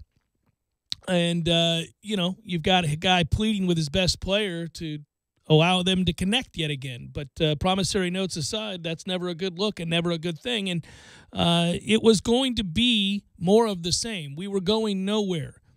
It was going to descend further into disarray. And so the move to Willie, I think, was wholly necessary. And I think the off-the-field stuff is just as important as the on-the-field stuff. Now, the on-the-field stuff will include recruiting, and obviously you better find a way to win some games. But the off-the-field stuff is the sustainability, the long-term approach that Dabo's utilized and that Willie is trying to implement here. And I don't think it's as far off as it looks on the surface. Again, this has been a theme of the show today because that's what's come up so often nationally, article after article, and in interview after interview that I've done, which is that, look at Clemson way up here and Florida State way down here. Yes, in a vacuum, that's true. In this situation, you look at that, you go, well, that's a real problem. I also know that we learned from the lessons of the past that, hey, college football, things turn around really quickly. See Ohio State currently. Let's watch that unravel because it's going to. Top of the world last year, year before. They weren't going anywhere. Sustained success, greatness, national championship. Goodbye. Yeah. We've seen that story. Urban writes it frequently. He'll be out of there real soon. But again, I can point to a number of situations. I would say that we thought for sure, you want to talk about a turnaround, that Notre Dame was done. Kelly was out of there. It wasn't going to work out. He had lost his team. He was a bit of a nut job on the sidelines. His demeanor didn't fit with what Notre Dame promotes. His players didn't believe him anymore, red-faced, screaming. Got a kid killed in the cherry picker. Yeah, it's nuts. I mean, there were a lot of things to say that this is not going to end well for him. Well, there's Notre Dame in the discussion, the larger discussion, to arrive at the college football playoff. Yes, it's less predictable that a coach is going to decide to dramatically alter who he is as a person, but things happen. Changes are made, subtle changes, and because kids aren't around for more than 4 years in a college football program, you can see it shift. You can watch it turn, and I think a really good recruiting class and maybe a couple steps forward before season's end, and you're on the right path. I think in 2 years, all of a sudden, you're talking about the opportunity to compete for an ACC title. I don't think you do it right away because, again, the deficit in the offensive line is not something you can overturn in a singular class. It takes a little time, but it can be done, and it can be done quickly. I think it's an interesting discussion if you want to have that macro on Willie. The difference between building a program and taking a program to the top and putting it over the top. Dabo was given enough time to do all of it. I don't think there's any doubt that Jimbo can take you to the top very, very quickly. But the building of a program thing, it seemed like just as he was building it, he was undoing it. 2014 is that year, right? So you climb all the way after blowing it in 2012. You had an opportunity to play Notre Dame for the title, and we messed around on a Saturday night up at NC State, and then we turned it over 5 times against Florida. You win those 2 games, you might win a national title in 2012. That's how close we were. In 13, you get it done, but in 2014, maybe you trade off some things because you've got so many good players who don't have the same habits as they did on the way up that you end up costing yourself the whole morale, the whole culture of your program. I have more confidence today in Willie building a program that puts us in position to win titles than I do about him finishing the job himself. But it doesn't matter right now because he's growing as this program is going to grow in culture, and I think everything is trending upward in that regard. But I wonder, and he's never done it, he's never had the chance to do it because he moves on to the next place, but I wonder if he builds a program and he's there to reap the rewards, what happens then? It's like Jimbo. He built it, he reaped the rewards of a national title, but what does he do? Well, he wilts in that moment, and he's gone 3-4 years after that. What does Willie do after he builds it? He's flipped him. He's turned him around. If he builds it and it becomes something of a consistent success, you're going to have a long-term marriage. Well, I'm not saying is he going to dart for the next gig. I'm saying, what does he do with it? Oh, once he builds it and he has a chance to use everything that he's worked so hard to gain. He hasn't gone through that yet. No, I think it's an exciting sort of storyline to follow and report on and talk about. I also think that if you look at it less objectively and more from the standpoint of being a Nole, that you would say that the great hope here is that he wins enough games for it all to pay off, and the stuff that he's doing behind the scenes and his reward for being a guy that cares deeply about the kids, about school, about the university, the program in its entirety, gets to play out, and you get to see that because there's a real joy that would come in supporting a guy that's a good human being who is investing his own money, time, effort, will, heart into a program that you love so much. I think one of the best indicators of where Willie stands on the complete student athlete, I should say, that Student Boosters or Seminole Boosters commercial, where he does the voiceover. It's awesome, and it's genuine. The impact, the only thing I wish we could do is have our players interact with you guys more. Mm-hmm. I mean, his fingerprints are all over that. That's not something somebody wrote for him. His fingerprints are all over that because that's exactly what he talked about December of last year when he was introduced as the head coach. If he does succeed here and he builds this thing and flips it, which his track record says he most certainly will flip it and get it on the right track, the positivity is going to have such a personal touch to it that it didn't have with Jimbo. Jimbo was like kind of a Bowden guy, sort of, kind of, said they a little bit, wasn't always about us, the Knowles. Said they a lot. Right. Willie is all about we. It's going to have its own fingerprint, and it's going to be personal if he can do it. We're just through the struggles right now, the birthing pains. Yeah, and what's changed over the years is the amount of time that you're allotted to get that moving in the right direction. We talked about it on Headlines yesterday a lot about examples of where, because it was a different time, a different day and age, a pre-social media era, a pre-24/7 media, cycle, where something had to be on at all times, so you get talking heads screaming at each other incessantly and just beating you over the head with divisive messages, whatever that might be, right? Because that sells, fear and consumption. I talk about that all the time. But that said, Coach K would have never made it in the modern era at Duke. I mean, the way he started the seasons, his career, at Duke, he's gone. They're like, hey, man, what are you doing up here sucking for 4 years? Get the hell up out of here. It's gone. And there's a mistake that is made frequently, I think. You'll see that. I mean, guys aren't allowed time to get it right. At the same time, you and I are two guys that completely get the demands and the rightful demands of a coach who's being paid handsomely at the tune of over $5 million a year to win football games. And, this isn't, hey, listen, we'll sing Kumbaya after a 10-win season, and we'll talk about the greater vision on down the line, but you got to win some games. We also know that we live in a day and age where it's more true than it ever has been before, that there's 8 to 10 power programs, and you got to get to that dance like now in order to maintain interest of kids in living rooms. You could really be it's tough in recruiting anymore, a top 3 team in most Power 5 divisions, a top 3 finisher year in and year out, and yet you got zero chance to win the national title. You really have to be at the top or in a war. You're with one Clemson. of yes. LSU or Mississippi State could finish second or third, every 5 years or something like that. Sorry, LSU more often. Mississippi State or Ole Miss could finish maybe top 3 every 4 or 5 years in that half of the SEC West. So they have a 1% chance of winning the college football playoff. Right. No, they don't. Right. But you have to be Auburn when it's at its peak. You have to be LSU when it's at its peak in order to compete with Alabama. And that's the thing is you want to race to the table to be a have and be associated with being a have, because if you get left behind, it's almost like you're damning yourself for another 3 or 4 years. See the Florida situation. Meyer's gone. They're still not there at a place where they can win a title, and it's been 10 years. Yeah, I think they hired a good coach in Dan Mullen. We'll see who wins the recruiting battles in this state. It will be fascinating. He's obviously got them moving in the right direction, at least for now. But you're right; they're nowhere close to competing for a national title. Mark Richt was a good hire at Miami, but he has limitations. He didn't get fired from Georgia for nothing. So he goes down there and he modernizes some things, and he's competent, and they'll run a good, efficient program. They'll have good practices. He'll hire good people, but he's got deficiencies, and they're not close to winning a national title. Not close. Like if Mullen doesn't capture this momentum that he's building on right now in this recruiting class and the next one, and they don't have to be top 5 right now, but you get what I'm saying. I mean, the soonest that they can compete for a title reasonably would be 2020. That's what I'm saying. It like 10 years goes by like that. Don't we know it? Yeah, what's the soonest Florida State will be in a position to compete for a title? It ain't next year, and it's not the year after. So you'd say 2021? You could do it by 2020. Your offensive line is such a problem, and I don't know, man. Maybe you're right. You got to talk about JUCOs, and how often do you get those guys to come in? And you'd have kids in as sophomores at that point. If they're really winners. You know what I mean? Talking about a national championship, which means your sophomores are playing Alabama somewhere along the way. Yeah, I get that. Well, what I'm saying is, no. I mean, you know how much stronger you got to be to win the line of scrimmage against that team? I'm not talking about competing in.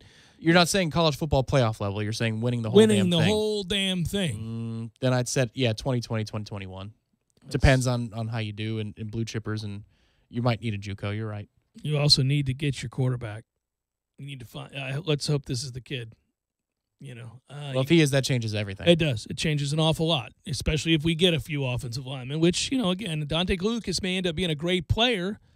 The kids of this class that you have on the offensive line on the hook, or that you're trying to entice, may be the right guys. But again, you don't win too often with freshman offensive linemen. This is true, but we'll see if Bavion continues to develop. I'm glad he's on the field this past weekend, even for 17 snaps, whatever it was. Taking a little while, but yeah. But if he could be a center, then he's an upperclassman at that point. You're shirting a couple kids this year, one of which is hurt, but they're 6'3", 6'4", and they're 330, 340. I mean, you never know. You might already have a couple of solutions on the roster that just aren't playing this year and shirting. Let me ask you this question, and then we got to go to break, and it's been a fun discussion so far. Thankfully, we've got more show to do. But when I look at this group, obviously Derek Kelly's not part of your future. He's a senior. And, okay. So, I'm of the mindset, and I hope I'm wrong. I'm not personally disparaging these kids and, besmirching their who they are as human beings or students or anything else. I'm just talking about them as football players. So if I'm harsh as a evaluator of football. Juwan Williams sucks. Does he have any chance to be any good at all? No. He's too domed up at this point. Well, I mean, I think it's mental. I think he got freaked out. He didn't understand what he was in for, and now. Well, then maybe he can be fixed. Because if you're telling me it's just mental, he is 6'7", 300 pounds. I mean, I'd like to think that he's physically tough enough, but he looked completely unprepared to play this past weekend. I think there's more than just ability there. He looked like he didn't expect to be in there. Cole Minshew's not part of your future when you're good. I mean, he's here now. He'll be here next year. He's 6'5", 330. He's okay in the run game. He's terrible at pass blocking. Arthur Williams is a converted defensive tackle. He's a senior. He's not part of your future. So it brings me to this. Is Brady Scott and or Mike Arnold going to be a productive, really good player at any point in their career? I am so scared / hopeful for Mike Arnold that he has an adequate game this weekend. I feel like he's on the ropes right now. Yeah, and Abdu Bello's not any good. Plus, he's a junior. He's not going to – no, so you don't really have anybody on your offensive line without Landon Dickerson, who's never healthy. Well, I mean, we got a couple of true freshmen that we're shirting. We don't know who they are. No. Right. I don't discount that point that they could be good. But just of the kids that are out there right now playing, do you foresee any of them being a true part of the build to a place where we're competing for a national title? And I think it's tough to say yes. Certainly it's not Alec Eberle. This is his last year. Yeah. So who is it? It's Bavion Johnson maybe, and he's only shown minuscule glimpses, fleeting glimpses that maybe he can play. He looks agile, like he's a guy who can pull the way we want. It's just a matter of, I don't know, about getting off the ball and also strength. It's just the reason I'm doing that isn't to drag them down, but it's rather to frame the argument that if you literally need 5 better linemen to get to where we're going, then you truly are starting over. Do you need 5? Do you need 3? Well, you need. Do you need 4? Yeah, no. You need 3 to take a huge step forward and compete at a high level in the conference. But I think to win a national championship, none of those 5 really can be out there. I agree with that. I'm just saying, do you really need 5 though? Oh, I mean, Bobby Hart was a bit of a liability in 2013, and yet there he sits in the pros. None of these dudes are playing. Yeah, but I mean, that night in Pasadena, I get you, but he was like 10. I'm saying that. But it doesn't matter in that moment. The skill set, but we had 4 dominant players, and the skill set is such that he's in the National Football League. Yeah. Who in that group is going to the National Football League? Come on. We just don't have it.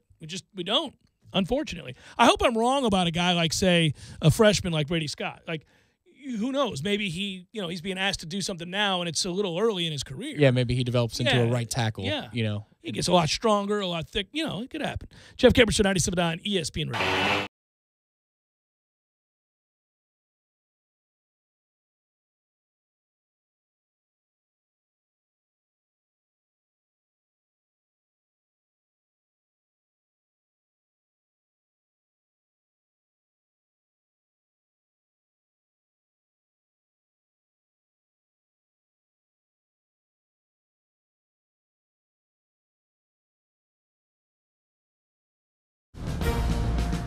Scott Graham from Westwood One with a preview of Thursday Night Football, brought to you by Farmers Insurance. Stay ahead of the game. Find an agent at farmers.com. Houston will be the site for AFC action when the Texans and the Miami Dolphins get together.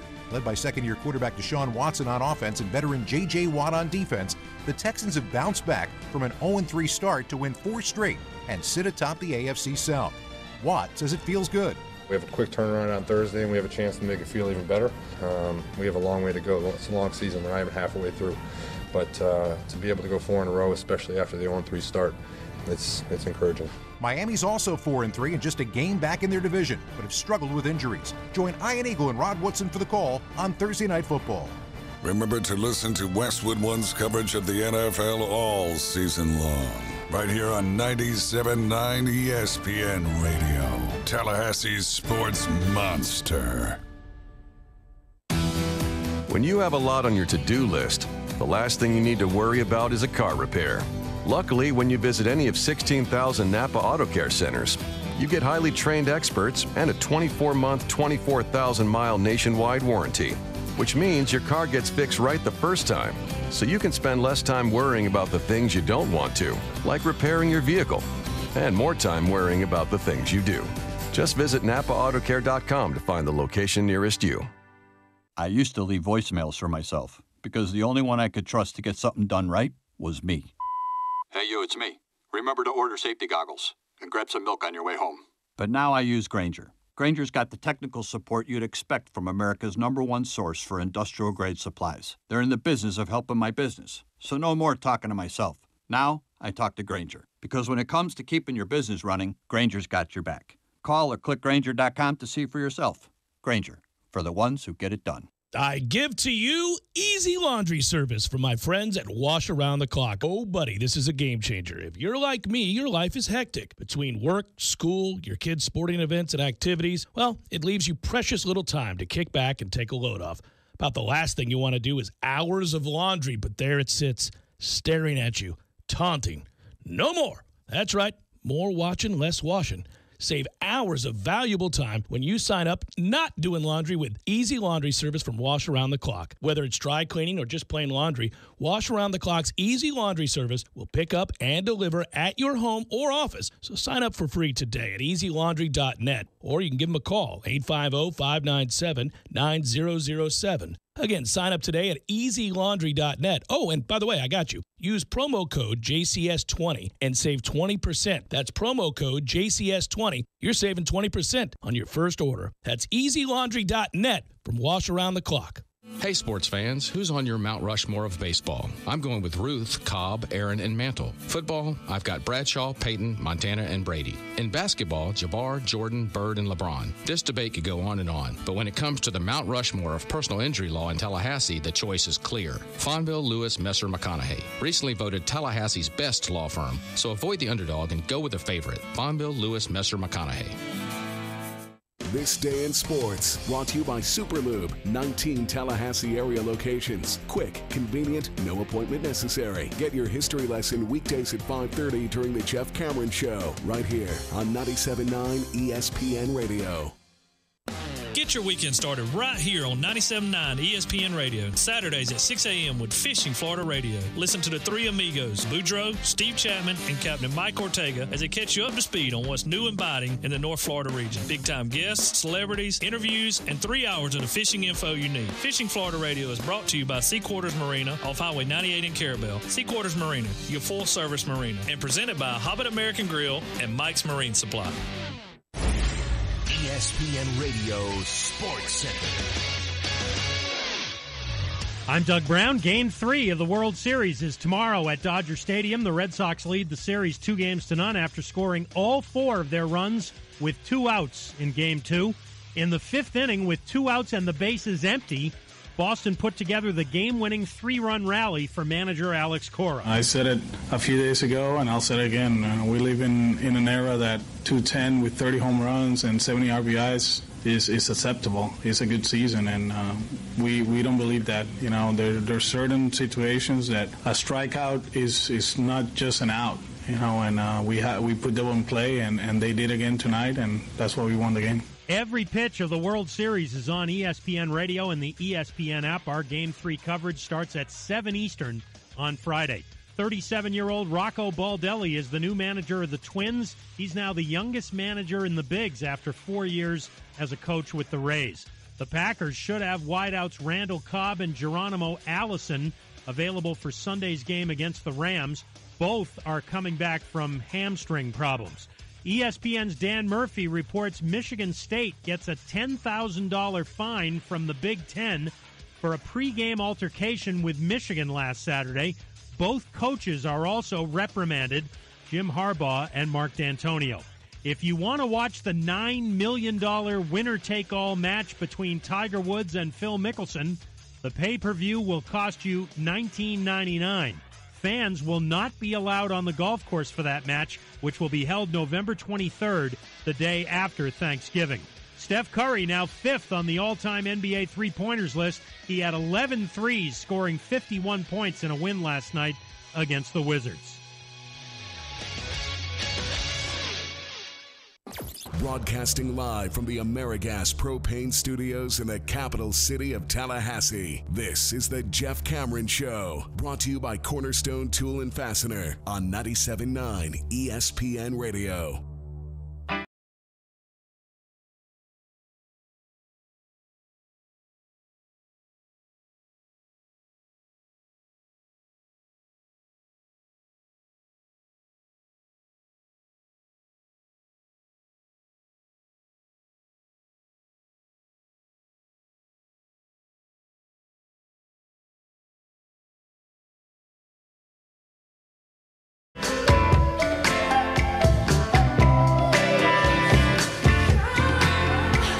Jeff Cameron Show, 97.9 ESPN Radio.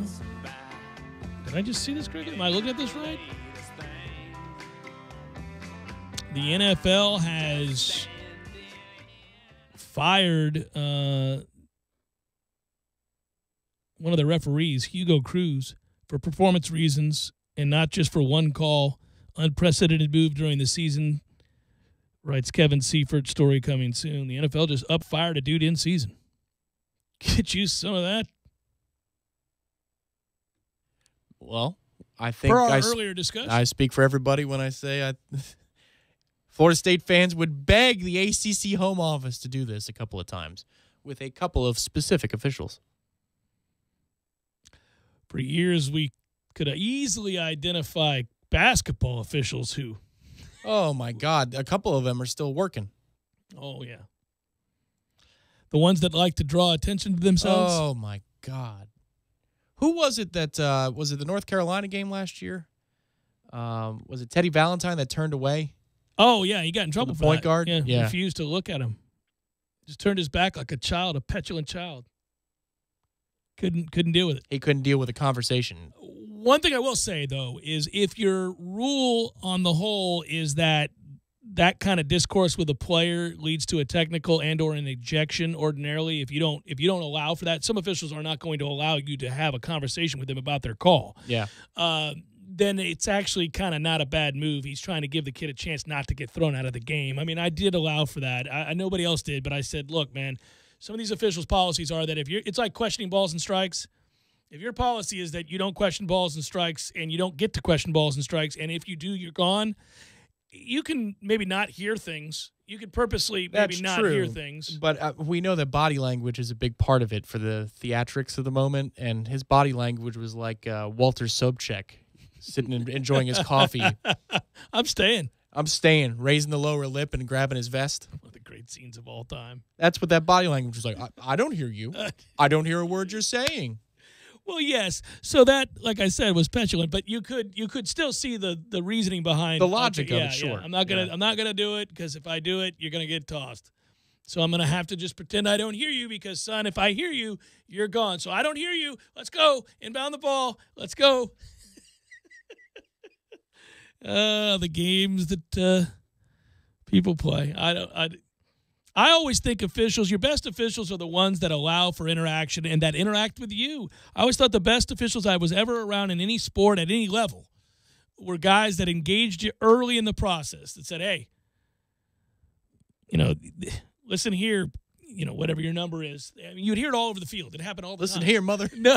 It was always, they'd always call you by your number, So, you'd hear, hey, 88, hey, 64, hey, whatever, hey, 12, whatever that might be. And then they would just kind of lay it out there for you, what you can and can't do and why. And the next time it happens, here are the repercussions. That's always good. Then nobody comes at it from what are you talking about angle? Do you think the officials, the line judges, are yelling at our O-linemen that, hey, next time I'm going to call you in the backfield before they throw that we have No, because if they were, they'd move the hell up. I hope so. I hope they don't just drop that on us for no reason. I'll tell you what else I hope. I hope that our wide receivers at some point this season get lined up with great conviction. They know that they are indeed where they need to be, either off or on the line of scrimmage. That is really holding back tempo.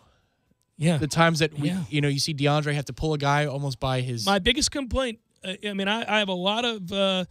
pluses. Waistband is what I was going to say, just to finish that. No, I got you. But there are some pluses, there are some minuses to every coach, and weaknesses and strengths, and all those things are true, and we analyze those and talk about them openly. The biggest weakness is that here we are, 7 games into the season, and guys still aren't exactly sure where they're supposed to line up. That is a common thread from the previous to the new. Golly. Think special teams largely, though. Yeah, that's gotten a lot better. That has gotten a lot better. I agree. Final hour forthcoming. Stay with.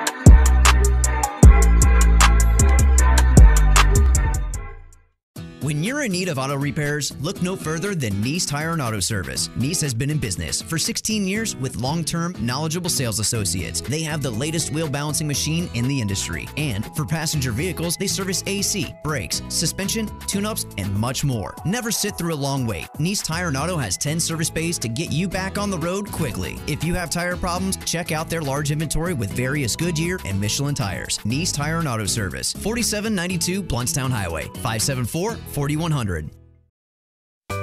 Sorry, boys, I did not have time to pack. We got this.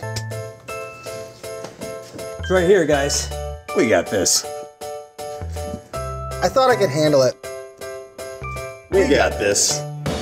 Moving doesn't have to be a hassle. Call us first at 2 Men and a Truck. No matter the move, home or business, we'll make it a smooth one. I forgot something. We got this.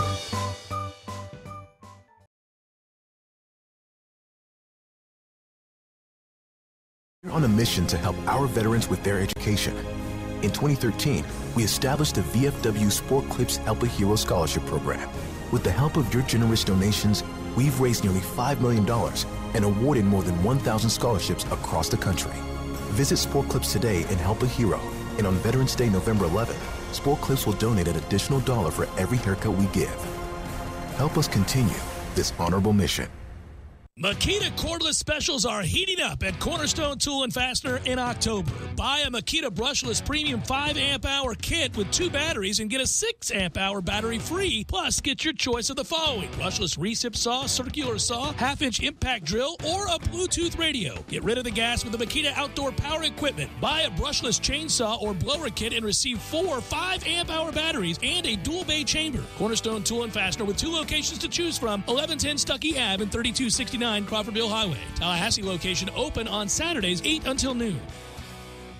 Driving every day from the AmeriGas studios in the capital city of Tallahassee, this is 97.9 ESPN Radio, WTSM, Woodville, Thomasville, Tallahassee.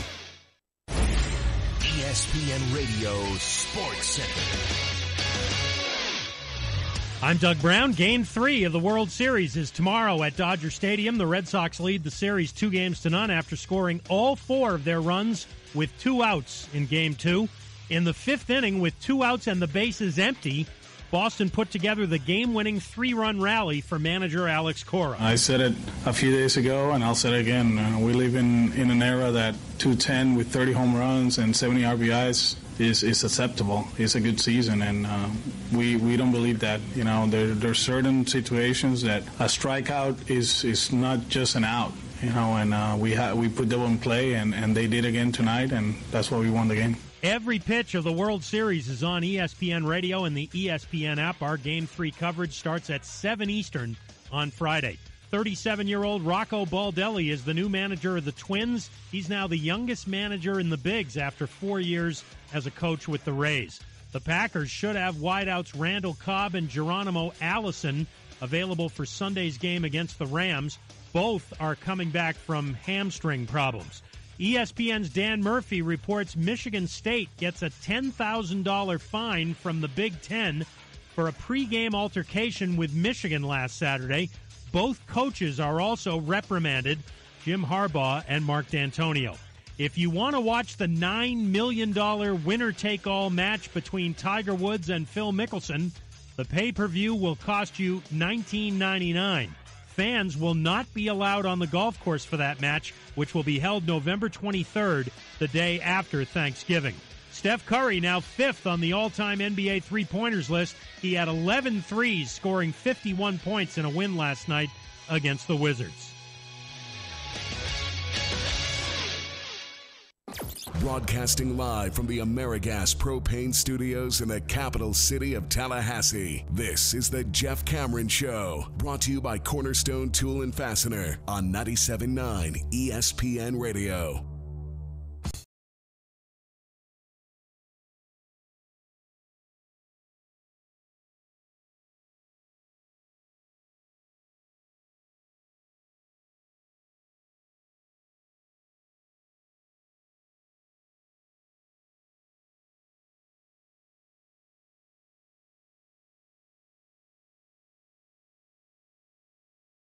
Final hour of the Jeff Cameron Show, at least 4 today. Thanks for tuning to it. I'm Jeff. That's Tom. We're online, ESPNTallahassee.com. That's where you go to listen live via the streaming free. Always happy Redemption Thursday, everybody. If you're on YouTube, hello. I'm waving to you right now. Look at that. Look, wave at me back on your computer. It's ESPN Tallahassee on YouTube. If you're periscoping, just follow at 979 ESPN Radio on Twitter. While you're there, you can follow me at J Cameron Show. The WTSM app is good for your mobile device. It's free for everybody. Download that sucker, man. Do it. Get it done with. Let's go. Stop half. That trope.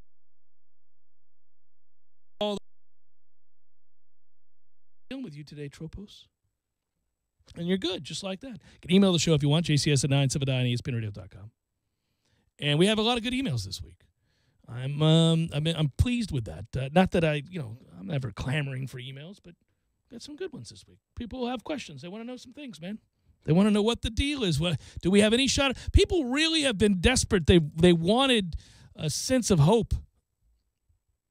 And they're quick to point out that the last time I buried us and told us we had no chance, told you we had no chance to win a game, not only did we have a chance, we should have won the damn game. Yeah. Should have won the game. Sure as hell should have. Absolutely. I point out that, and it makes me a sourpuss when I do it. I know it frustrates people. It seems like excuse making, but, if you're questioning loyalties, again, I did travel down to Miami and sit in the stands for that game. I'll just say that, we amassed 40-something yards of offense in the second half. I know. They took 40 off the board, those okay, so bastards. we would have had 80. And enough points to win the day. We would have won the game. My point is, my argument wasn't really erroneous. It was correct. We didn't exactly line up and move the football. We didn't against Florida in 2011, but we celebrate that victory. I'm not saying I wouldn't have celebrated it, and I'm not saying it wasn't great to see and hold on to that hope that it could happen.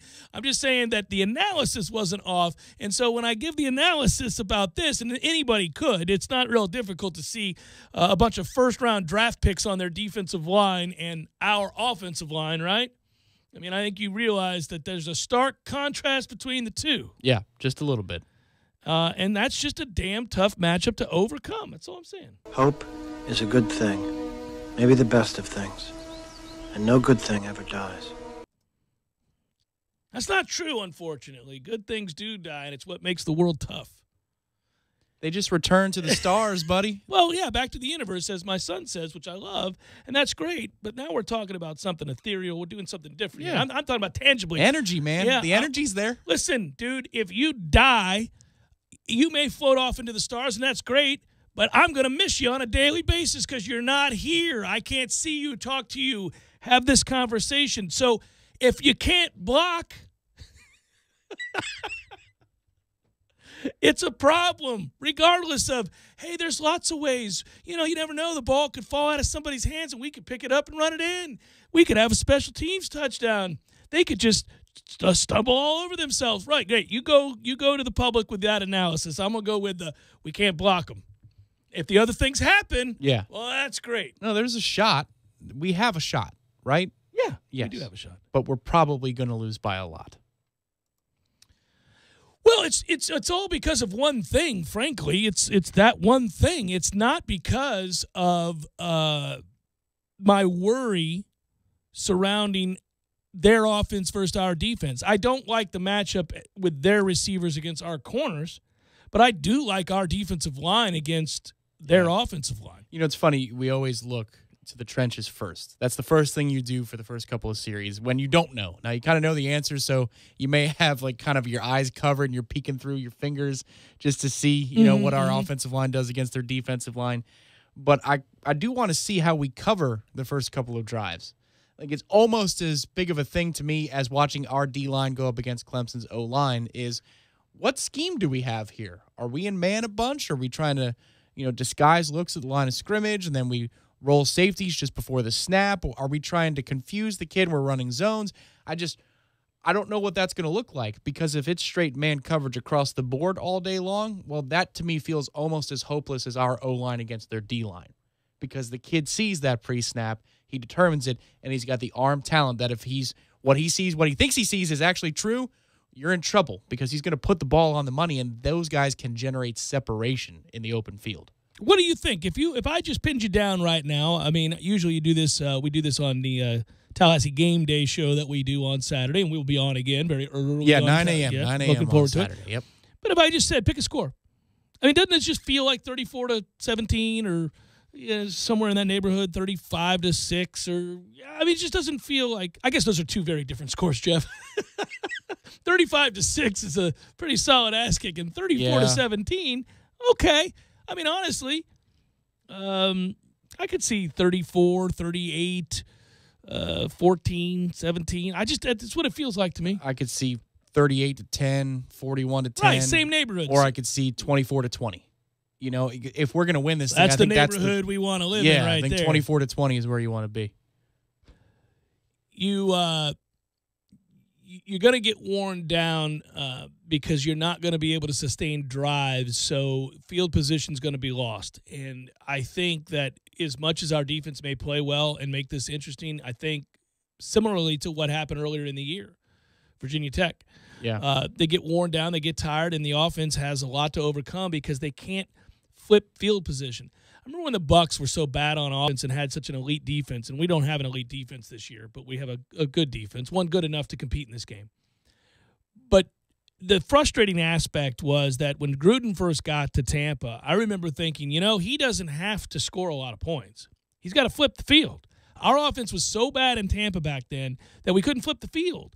And you'd lose games 17-13 because you just were buried on your own end. Your defense would get tired. You'd lose the field position battle. Linebackers are at midfield every drive. Right. Son of a. Yeah, really. So a lot of times that's the thing that gets overlooked in games like this. It's that, let's say you play with great energy, great pride, great enthusiasm, and you play with intensity and focus and all of those things, and you're maybe playing a little over your head because you recognize the possibility of getting blown out. And Clemson maybe doesn't respect you as much as they have in years past. They look at the film, they're like, this is a pretty good matchup for us, and all those things are true. And you get an early break or two, and you're in it, right? The thing that really wears you down, and we see this with basketball teams that make great comebacks and all that, they get tired, they get worn out. If you're having to overcome field position issues time and again, the odds are just stacked against you, and I do worry about that. I worry that How many first downs are we going to string together with this offensive line against that defensive line? Because we certainly didn't string them together against Miami. Right. You know, what's funny is I think if we had, and I know, wishes, right? But if we had an average to above average offensive line, I think this game would be played in the 30s because I think you can do some things against their secondary. With our receivers, the way they play, and as aggressive as these Clemson defensive backs play, I mean, they'll bite on stuff underneath the first part of a double move, those kinds of things, because they know the quarterback doesn't have enough time. And that's against a standard offensive line, not our offensive line. So if you can generate that couple extra seconds, I should say, by rolling out the pocket or, by hook or crook, you end up blocking them for a play or two, you might have some chances down the field, but that's just not sustainable. You can't tell me that you think that's going to happen 5 drives. No, it's how you want it to happen 1 or 2 drives. It's how you win the game, though. Yes. It's explosive plays. When you look at the efficiency ratings for Florida State's offense, and we'll get into a little bit of advanced metrics here, one of the things that stands out, I was looking at it this morning, that's why I bring it up. We have explosive plays in our offense. We're 12th. We're 12th in the country in explosive play. We have explosive plays. And if they hadn't called the one back against Miami, damn it, there you go. Think about the Tamorrion Terry plays that we've had this year. Sure. I mean, we do that. That's a thing that happens. And you can almost count on it to happen once every other game at least, right? You get a big play in there, and you got a guy like Cam Akers, and if he starts playing like Cam Akers, you miss tackle, wrong gap, things happen, right? Sure. Yeah. So that can happen. The problem is, like you say, you can't do it enough. And our efficiency rating offensively is terrible because we're 109th in the country in that, which says we don't sustain drives. We don't put things together like that. Well, and here's the key, if you look at what we did in Wake Forest, latter part of the first quarter into the second, and then for that dominant period of time where we really in the second and the third quarters on Saturday carried the action. A lot of true pass plays, like a lot of things that look like the Samford adjustment down the stretch when I said I love that when it was winning time and we had to go down the field, we're not running a whole lot of zone read stuff. It's, all right, we're snapping the ball, we're letting this kid drop back and fire because that's what he does best. If you come out and do that early instead of having to learn the lesson after a couple of drives, you might be able to surprise him a little bit. I mean, in watching Clemson secondary, they have a couple of kids that can play. His name escapes me. I learned it yesterday, and I've forgotten it already. Safety? 19. He's a good player. That kid, he's got some nasty to him now and some makeup speed. But their corners, they are vulnerable. And the receivers that I've watched Clemson play against, they don't look like ours do. In terms of size and ability to high point the ball, use your body. Terry and Gavin, and Keith Gavin deserves a lot of credit. From where he was in the beginning of the season to now, he's come a long way. I know that fumble last week is a heartbreaker. But, I mean, you look at the body control and the acceleration out of the catch in order to set up that play when he's running down the sideline and the catches in traffic he's made the last few weeks. We've got some big bodies now to take advantage of that matchup. If you said the other day, what matchup do you like? And you're laughing because we really can't find one. I would like that matchup if we get some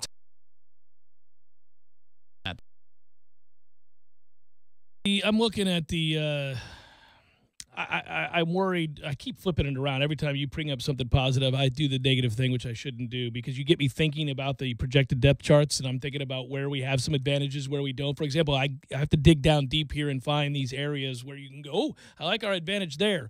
I have one that's really geeky. When you watch them again, as you just did, I don't love their right guard. Yeah. He's not very consistent. Mm-hmm. I think we win that battle there in the interior. I think we can. But see what I'm doing? I know. That's but, a toughie. Well, here's what I do is I do the same thing. I look at right guard and I think, all right. I got little sweet, in my head. Ooh, no, you're right to that. Ooh, buddy. Yeah, that's not a good. That's No, you could do that with every one of our linemen. Mm-hmm. Let me ask you the question. It's a rhetorical one, I suppose, that you could still feel free to answer. There's not a single one of our linemen that you would say has any chance in hell to block their defensive line one-on-one. I mean, maybe Minshew in an odd play here or there if we're running. Pass protection, no. I mean, there's just not one, right? Yeah, maybe Kelly if he was actually a guard. Can we line up Arthur Williams right behind the right guard and just have him report as eligible every play? Can he just line up right behind him? So added bonus? You can have a Reggie Bush push thing going? It's just too much, because what you end up doing is you find these areas where you feel okay. You just did it with our big receivers against their corners.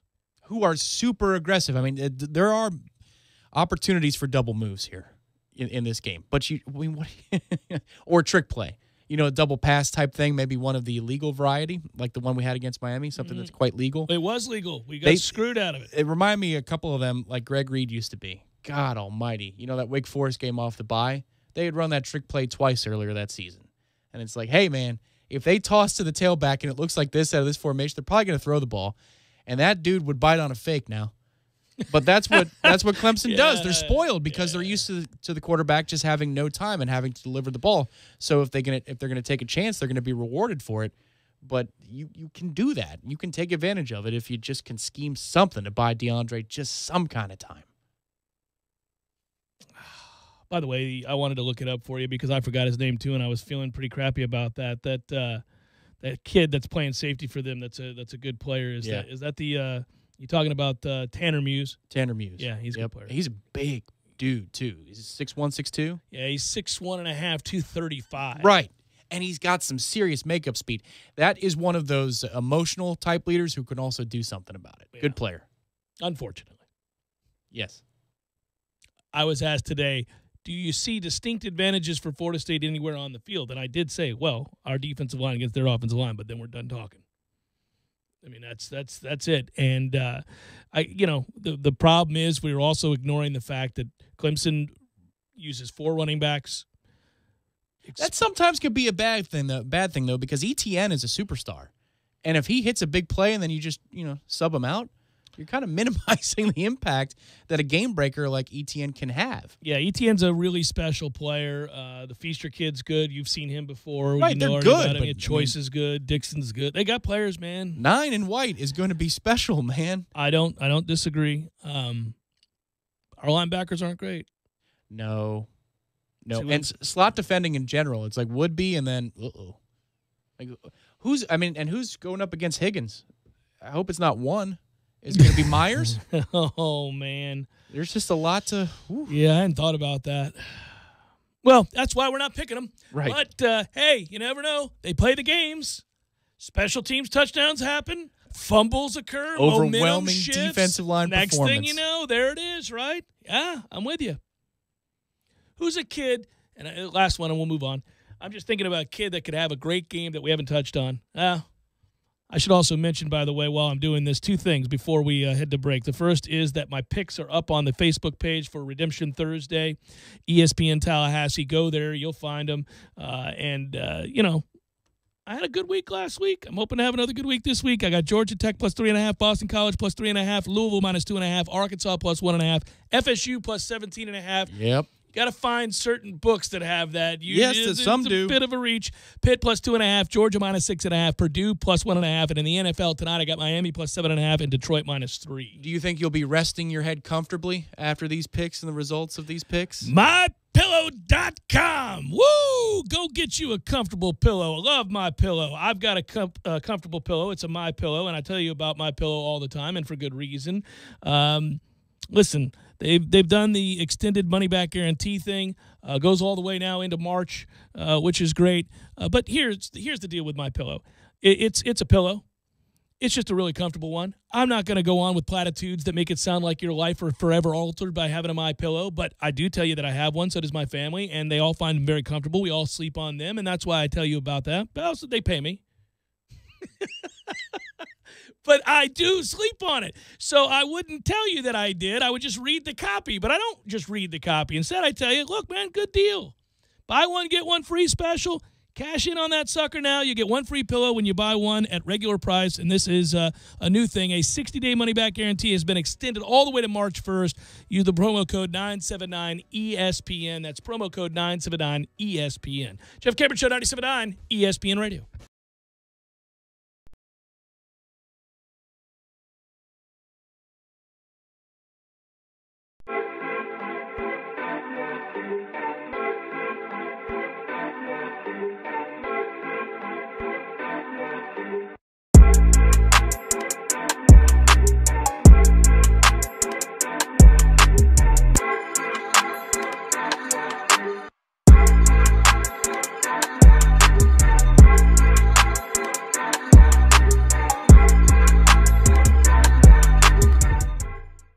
When you're in need of auto repairs, look no further than Nice Tire and Auto Service. Nice has been in business for 16 years with long-term, knowledgeable sales associates. They have the latest wheel balancing machine in the industry. And for passenger vehicles, they service AC, brakes, suspension, tune-ups, and much more. Never sit through a long wait. Nice Tire and Auto has 10 service bays to get you back on the road quickly. If you have tire problems, check out their large inventory with various Goodyear and Michelin tires. Nice Tire and Auto Service, 4792 Bluntstown Highway, 574-4100.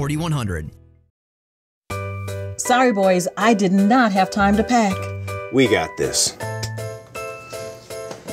It's right here, guys. We got this. I thought I could handle it. We got this. Moving doesn't have to be a hassle.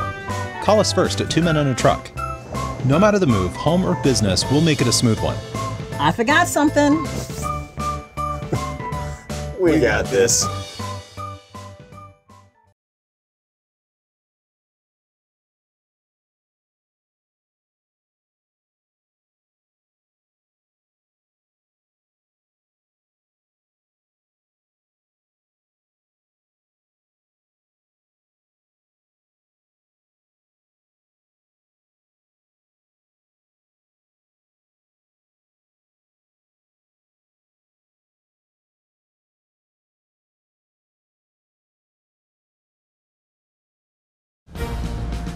Scott Graham from Westwood One with a preview of Thursday Night Football brought to you by Farmers Insurance. Stay ahead of the game. Find an agent at farmers.com.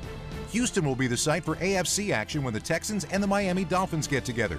Led by second-year quarterback Deshaun Watson on offense and veteran J.J. Watt on defense, the Texans have bounced back from an 0-3 start to win 4 straight and sit atop the AFC South.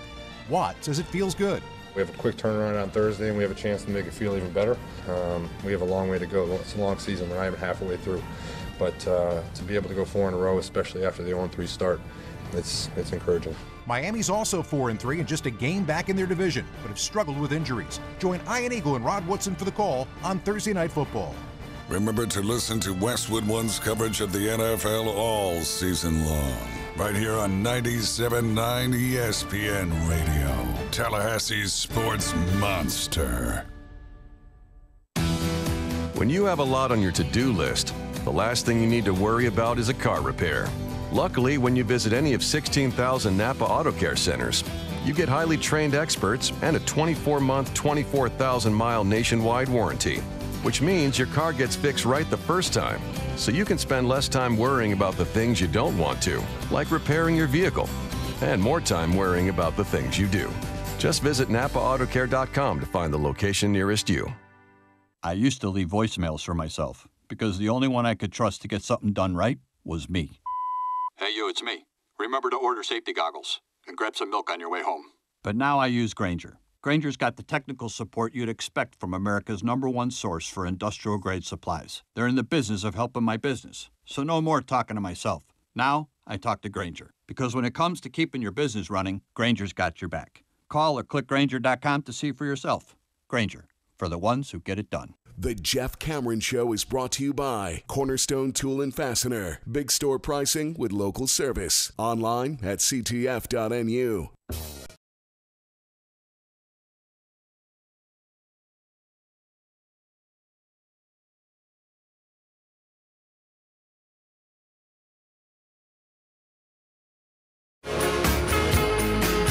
Hope your Redemption Thursday is going well. I can't wait. I'm getting excited for football this weekend. I don't know what sparked it. I don't know if it was the interview I did earlier today, Chuck Oliver's show, or talking with David Hale. This week feels like a bunch of Wednesdays. You're just kind of stuck. Hang in there, man. It's time. It's upon us. I mentioned a moment ago I got together with David Hale for a little Q&A that he sent me this morning, and in doing that, it sparked a question that we can use here that just thought it was interesting. I think it's fascinating how people, when your team is down, and Florida State's not where it needs to be right now or where it should be or where we expect it to be, but it's a process. People forget how quickly this all turns. We don't, because we recently did it. We watched it happen. We watched how there was a stark contrast between the University of Florida, the program where they were at the time, and where we were, to a point where, as we alluded to, I mean, they're taking knees before the half with all 3 timeouts, just having mercy on the program that they knew was inept. It had no chance. It was impotent, as I like to say. Urban Meyer responded to that abuse quite well, actually. He did. Shockingly. But he, that was where we were at. We were being pitied, which is, that hurt more than almost anything ever during the last decade, was to have teams pity your incompetence and know you were no threat. But I wonder, beyond the final score and the way that game went and what it was, which was the culmination of the lost decade and a change, I wonder if that precipitated it. Like the visceral feeling of your opponent in their own house kneeling because they're tired of beating the crap out of you. I wonder if that may have been the straw for the administration to say, all right, we're making a change. You may know more behind the scenes than I do, but was that it? No, I don't think that was it. It was a series of things. The first big change, of course, was when we lost 30-0 to Wake, and it was the end of Jeff Bowden. They were going to force the hand at that point. Also, they felt like that was something in which they could dictate terms to Bobby and say, you're going to do this, and you're going to do this, and we're going to do this. And Coach Bowden said yes to some and no to others, and so the standoff was on at that point, and there was the digging of the heels and all that. So what you had to have was Jim Smith and others, prominent, powerful supporters of the program, come out and say publicly that this isn't getting it done. I could beat the drum all day long, and I did for a better part of a decade, and there were other people who were more significant, certainly in FSU's lore of any kind. I never played at the program, but Peter Tom Willis did, and he got fired for his public admonishments of the offense and the program as a whole and what we were. So the more things like that began to happen on a regular basis, the more they were forced to make a move. But yeah, that was humiliating. It was one of many humiliating moments. But I say that to say this, not to rehash all that, but rather the fact that that's where we were as a program, and that's where Florida was as a program. You can't the stark contrast between the two was something that at the time, in the moment, felt overwhelming, felt like insurmountable. Some days you thought, how are we going to ever get this back on track? That the machine down there right now, they're winning championships, and we can't tie our shoes. Until they weren't, and we were. Until just like that, Urban Meyer's toxic locker room and ignoring of crime and theft and everything else. 1 year later. It happens just like that. Yeah. My answer to his question, and the question was this. We've talked about the timeline of turning around an offensive line. What's the bigger picture timeline for Willie? Does it feel like each year you're not catching up to Clemson, you're falling behind? My response may have been overly simplified. I actually meant to go back and revisit my answer, if only because I wanted to add to it. But what I said to that, I think, is probably apropos. I just wrote back, things change quickly in college football because you only get kids for 4 years. That's true. That's it. It's like that, man. You can quickly turn it all around with one elite recruiting class. Yeah. One. If you get the right guys at the right positions. That's the key. Of course. But, Jameis Winston, Well, sure, but 2010 is the example, right? 2009, we're hapless, and he's kneeling. 2010, they're fighting on their own sidelines. We're beating them 31-7 in our house and announcing that it's a different time. And you could not have fathomed that walking off the field at the Swamp in 2009. What happened was there was a shift in the way that they began to view themselves, the way that we recruited. We modernized. Jimbo modernized. I'll always be thankful for that. He modernized the way Florida State did things, the way they practiced, the way they ate, the way they lifted. And he obviously, as an evaluator of talent, did a better job and went out and got yeses from kids that could change your culture, could change the way, obviously, you play the game because they were versatile. So Willie's known as a guy that builds programs. He's a guy that on and off the field does things that are meant to sustain success and to build off, each year. Well, most notably, we hired him, I think, because he's young, from the state, and can really recruit. you have one or two elite classes and get the right yeses from the right kids at the right position, and this is suddenly a game 2 years from now. So, your time, while in the moment it feels like it's interminable to turn around, college football teaches us all the time that it's one step, one mistake, one coach transgression, one whiff on a class, a player, whatever it might be, and it's all turned around. Yeah, well, especially if you can get a couple of younger players to develop on that offensive line next year. I mean, if you can put three pieces together, then you have something to work with. Georgia just did that. Yeah. I mean, we just saw it with Kirby Smart. We act like Kirby Smart walked in and Georgia just started kicking ass and taking names, and next thing you knew, they were playing in the national championship game. It feels that way, but they were 4-4 at one point, and we were like, Kirby's struggling there early on. But he got some offensive linemen in there, and it all turned around. Yeah, and, we can look at it from this positive perspective, which is 2 years ago, they come down here. Yeah, Dalvin Cook has everything to do with that game being close. But you look at that game and last year's result, which was full of smoke and mirrors, but you're a couple of turnovers, you're a couple of possessions away from being in front in that game against Clemson. Yeah. 2015, when we go up to Clemson, we visit. Dalvin hits the touchdown early on, first play or second play, whatever it is. And then we have a third down inside the goal line, and somebody trips or falls or somebody whiffs in a block, whatever it is. You go up a couple of scores, you may win that game. And that's a year where everybody thinks, and they go back and they look, Clemson announced its presence to the world as a college football power in 2015. They went to the college football playoff. They're on the brink of winning a national championship. We went 10-2 that year.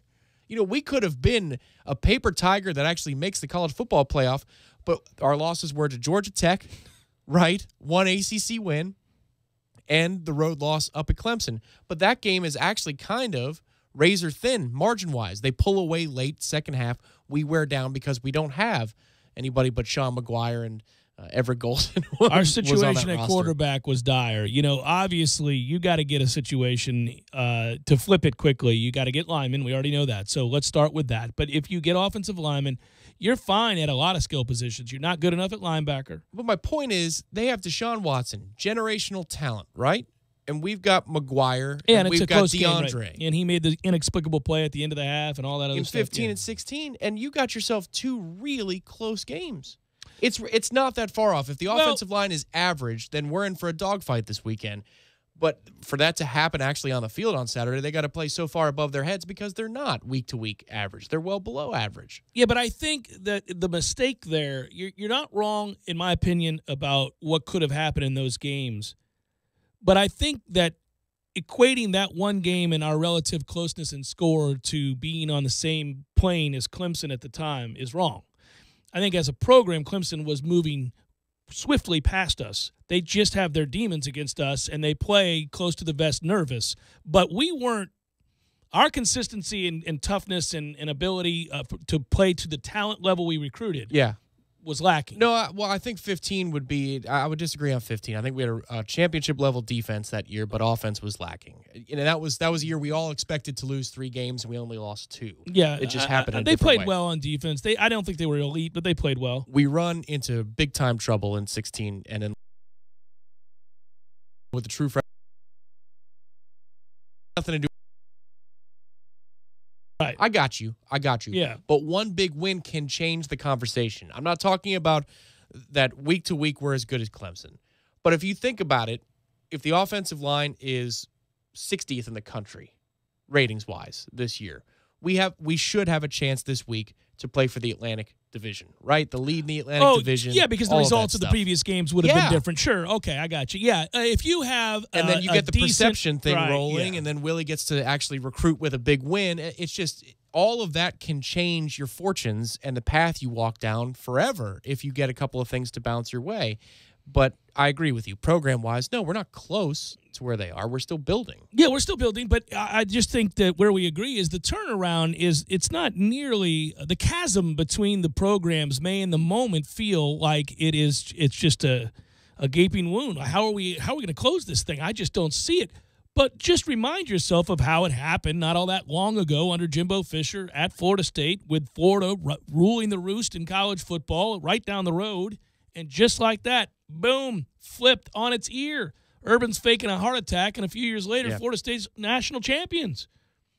So, yeah, that's why I'm not devoid of hope, because, listen, the other part of all of this, when I get asked a question like that is, hey, man, take a look at how talented Trayshawn Harrison is. Take a look at how talented some of these young receivers and running backs and, players that we have not seen a lot from just yet, but we think are coming on, and they're playing. They're getting time. Those guys are difference makers. Trayshawn Harrison is a difference maker. He has some scary stuff going on. Marvin Wilson is going to be an All-American first-round draft pick, man. So you got, You're going to get one more year of that dude, unfortunately, but make it count, right? But what Trayshawn can do to set up defenders, the next guy, he has what Dalvin has. He can set somebody up with a move that the second-level defender is messed up. Not just the guy that's right in front of him. I'm going to make you miss, but I'm going to set it up so the guy who thinks he's got an angle on me, well, he's going to miss too because he has that burst. And then also, you saw it last week in the touchdown catch. Mm-hmm. I mean, you make two separate moves. One on the catch, you spin back upfield, and then that kid had no chance, less than zero chance. Yep, yeah, that's going to be so much fun to watch this kid. He's a superstar. It's funny when I like to look outside the program and take a less myopic view of what we're doing. So I'll take a look at what others are writing about us. I don't always agree with it because we're on the ground here and we can see it better than they can. But I always like to get from those who are learned individuals who are objective and they pay attention to the sport. If you poll them and kind of go back through and comb their archives of articles or whatever it might be, there are guys you can find that have a pretty good finger on the pulse of the other programs in the ACC. Like, for example, David Hale does a good job. So there are people like that, right? It's funny how quickly people in such a limited glimpse have seen Trayshawn Harrison and gone, oh, they got that, do they?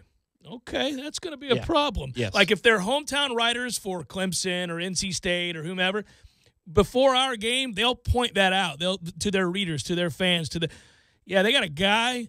Not much of a problem just yet. Yeah. But that's going to be a bit of a problem down the line. He's growing. Yeah, yeah. And they may design a player two for him. Yeah. And he's not there every day. Yeah. With the ball in space, just hold your breath. Get nervous because he's better than anything we got. Yeah. Yeah, you see that. People are pointing that out. They're kind of like, oh, that's different. It's kind of hard to discuss, though, the program thing. It's just because it all at once, I think, is pretty close. We're pretty close to getting back to where we need to be. It's a couple of segments that are holding you back. Yeah, it's offensive line, linebacker, yeah. But just from maybe quarterback. From competing. Well, but to compete with Clemson? No, you could compete with him, yeah. To compete for a national title, different conversation. But to compete with Clemson, all you need are a couple of things to be tweaked. But if you're talking about depth, talent to depth that comes in, year out, culture, sustaining. And all of that stuff. Sustaining that's 10, a 11 2 to 3 year project. But I think you're closer to beating them on the field than you would think this year, given that we're a 17-point dog at home. Well, and it's because we do recruit the kind of skill position athletes that can compete with most everybody else's. I mean, that's true. We could get our doors blown off on Saturday, and it would still be true. I don't think we're not Virginia away from beating Clemson on a consistent basis. There's a good chance we get our doors blown off this Saturday because if you can't block, it's difficult to win. I said that exact same thing about the Miami game, and football was football. We had a short field. We sustained one long drive, 14 plays, 58 yards. Everything else was set up by a short field. We had a special teams touchdown. You created a turnover, Brian Burns. So, that made it possible. To me, it's downfield shots. It's the only thing you can do, Tom, because you're not going to sustain a drive. I feel like, I'm sorry, I'm going the other way. In terms of the recipe to get blown out is if that kid hits more than one, I think we're going to give up one. Anybody can scheme up one look, and that kid is too talented not to hit somebody open down the field. And we've shown – have we played a clean game where we haven't had a coverage bust downfield? Right. No, we haven't. I don't think we have. So they're going to hit at least one. But if they hit 2 or 3 of those – we've got no chance. We've got no chance. Lastly, a ribbon on this real quick is just what I want to say about getting to that level. You're right. In a singular game, if you have the right people, the right pieces in place, you could beat Clemson, in a year or two. Certainly it wouldn't be shocking. Hell, you might upset them because football's weird this year. But in terms of reaching that place where you're consistently great, and we look forward to this being the game of the year in college football, or certainly one of a handful, it means you have to win 11-plus games for several seasons. It means that's where you are. It's all the other games. It's all the other talk games, about the program. Right. So Clemson, going back to if you would like, we'll just go back to 2012 before our national championship year and that great win down there, which was a significant romping. But they won 11 games, 10 games, 14 games, 14 games, 12 games. They're going to win 12 plus this year. You see what I'm saying? Well, here's a great example. Program versus on-field 60 minutes one time. 2014, Florida State goes to Miami. Are those two programs in the same place in that moment? Not even close. No. Florida State is a program. Even though we are on the downfall, as we can use hindsight to find. You talk about a depth of talent. We're in a much, much better place than Miami is, and it's not even close. Yeah. But we should have lost that game. Oh, yeah, without question. Yeah, that's what happens in rivalry games, and that's your hope that you're clinging to this game. That's just kind of what you're just thinking. Well, maybe our guys will care enough and catch them sleeping, have a few things go their way, and the next thing you know, you're all right. Part of that was there's a weird dynamic with Jimbo Fisher. The number of plays or lack thereof, and just weird things. Yet he always won those games. He always beat Miami. That's my point. I'm saying it's weird. I mean, you praise it, and then you also go, "What was going on there?" And just weird. Well, you're never going to be satisfied, right? Oh, I could be satisfied. I could steady see us just beating that ass every time and go, all right, that's the kind of. But that's never going to happen, is what I'm saying. When you know you're good is when you've, and I'm talking about Clemson now, and we talk about these games that they've won. You beat LSU, you beat Ohio State, you stomp Oklahoma 40-6, you beat them again 37-17 not long after. You lose 45-40 in one of the greatest national championship games ever played against Alabama, then return the next year. Shut out Ohio State. 31-0. Then you beat Alabama 35-31 in another great game, and you win the national championship. And, that's program versus rivalry results. Yeah, that's true. We'll come back, wrap it up momentarily. Stay with us.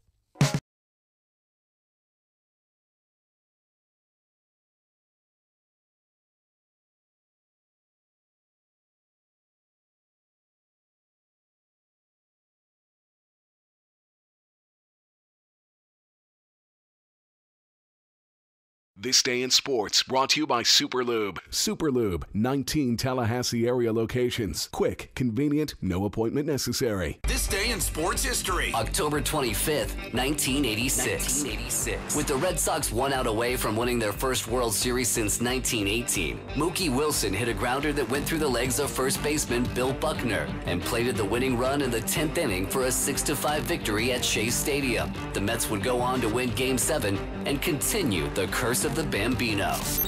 With football season in full swing, don't forget about fishing our local waterways after the games. Fish are still biting regardless of the score. Sea Quarters Marina, Carabel, Florida. Open 7 days a week from 7 a.m. to 7 p.m. The marina has a ship store, which includes fuel, bait, tackle, ice, and all of your fishing supplies for the trip. Both diesel and non-ethanol fuel is available. Free Wi-Fi and pump out with boat slip rental. Sea Quarters Marina, 501 St. James Avenue, Carabel, Florida, 697-8400. Visit them online at seaquartersmarina.com. Where did Zingoogly's go? I've missed that place. Zingales? It just opened back up in a new and non-smoking location on Appalachian Parkway, right next to Olive Garden. Zingales is non-smoking now? Zingales is non-smoking, so it's ideal for business meetings, birthday and grad parties, or game day get-togethers. Sounds like Zingales has really stepped up its game. Zingales, ma'am. All right? And it is big enough for 20 pool tables, duck pin bowling, darts, golden tee, and shuffleboard. I guess it's time to go to... Yes? Zagamon's? Zingales, with everything from A to the Z. Hi, I'm Jesse Ross, owner and co-founder of Lake Tribe Brewing right here in Tallahassee. When my father, my 2 brothers, and I started Lake Tribe, we had one simple goal: to create great tasting quality craft beer that reflects our love for the great outdoors and have some fun along the way. If you're in town with 80,000 of your like-minded friends, stop by the brewery off West Tharp Street for a pint or a flight of our vast selection of Lake Tribe beer on tap, or stop by at the next gathering of the Garnet and Gold. We're open Thursdays and Fridays 4 to 9 and Saturdays from 1 to 9. Lake Tribe Brewing, find your native spirit.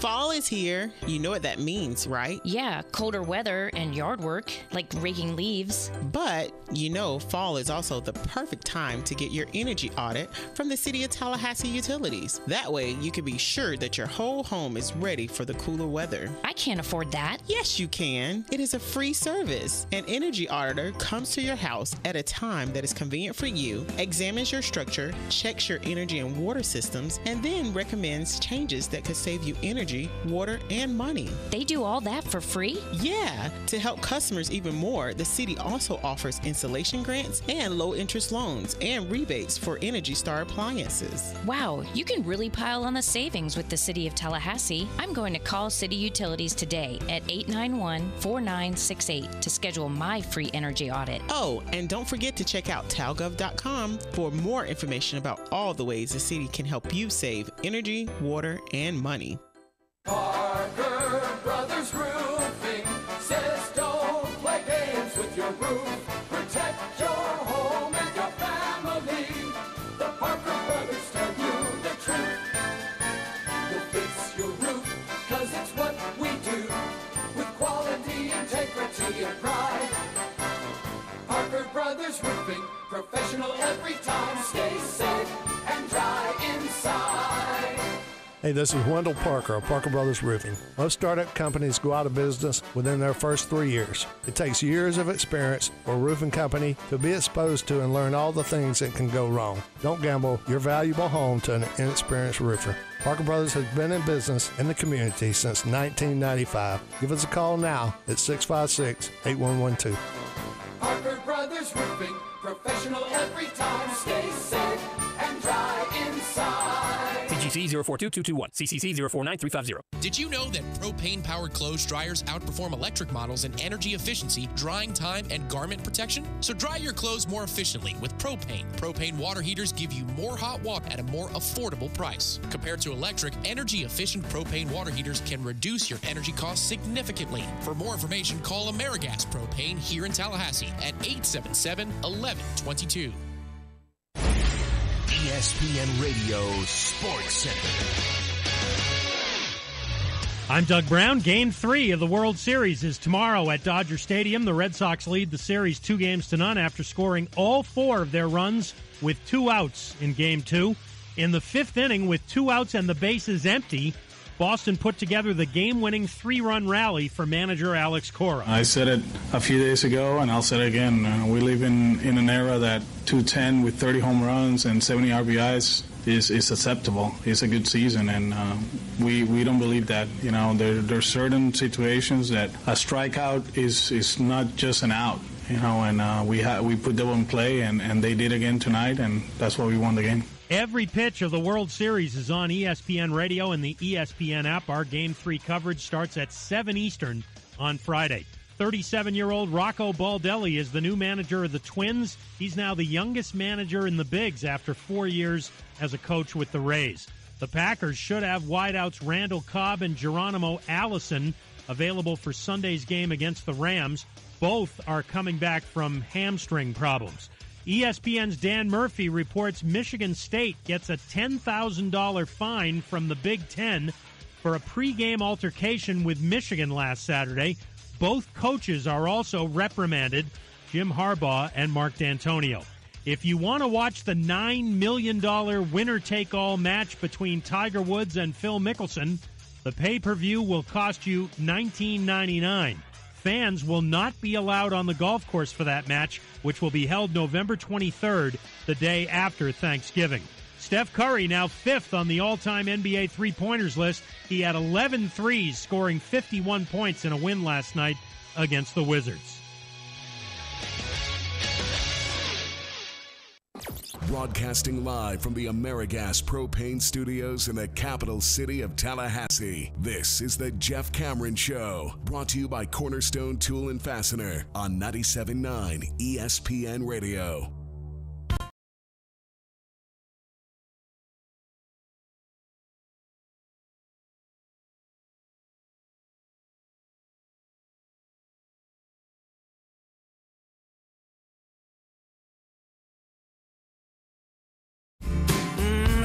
As for Big Daddy, we don't want to abuse the role of Big Daddy J here. He doesn't have a game every night. But I gave you my Redemption Thursday picks, and one of them is tonight, right? I mean, I got Miami plus 7.5 against Houston. There's your Big Daddy. Yeah, that's the NFL. And then the Canes play tomorrow night, and that's the BC game, BC plus 3.5. I love that BC plus 3.5. I may be a sucker there, I think. I don't know. What am I overlooking? Well, it could be that Anthony Brown is unable to throw the football anywhere down the field, and they stop the run. I mean, you just got to dare that quarterback to make throws, and you just don't know. You don't know what you're going to get out of him. Tom, have you forgotten the kind of buzzsaw BC can be on a weeknight hosting a team from the state of Florida? Has that escaped you recently about what can happen, the kind of mishaps that lie in wait for a team from this state going up to that environment at Chestnut Hill? I mean, goodness gracious. My counter question would be, is Miami ready to quit? Ooh, I think so. Really? They've got controversy, Tom. They do. They've got controversy, and we know the fine folks of Miami do not handle controversy very well. They don't handle upheaval very well. They don't handle the sort of disengaged behavior you see from your starting quarterback that leads to him getting benched and then turning back to Malik Rozier, who players don't respect and love and are impassioned by in terms of presence in the to me in the locker room. No, I don't think he's that guy. I don't think he's going to lead them fearlessly through this troubled time. Well, and if they're listening to fans and social media, perhaps they start to lose faith in Mark Richt. Listen, I'm sorry, sir. No refunds on the indoor practice facility donation. Mm-hmm. Let me say this. They shouldn't they're being sued by their ex-coach and Al Golden, by the way, for $3 million. Really? Oh, yeah. Yeah, it's a wonderful story. It's an all-time great story.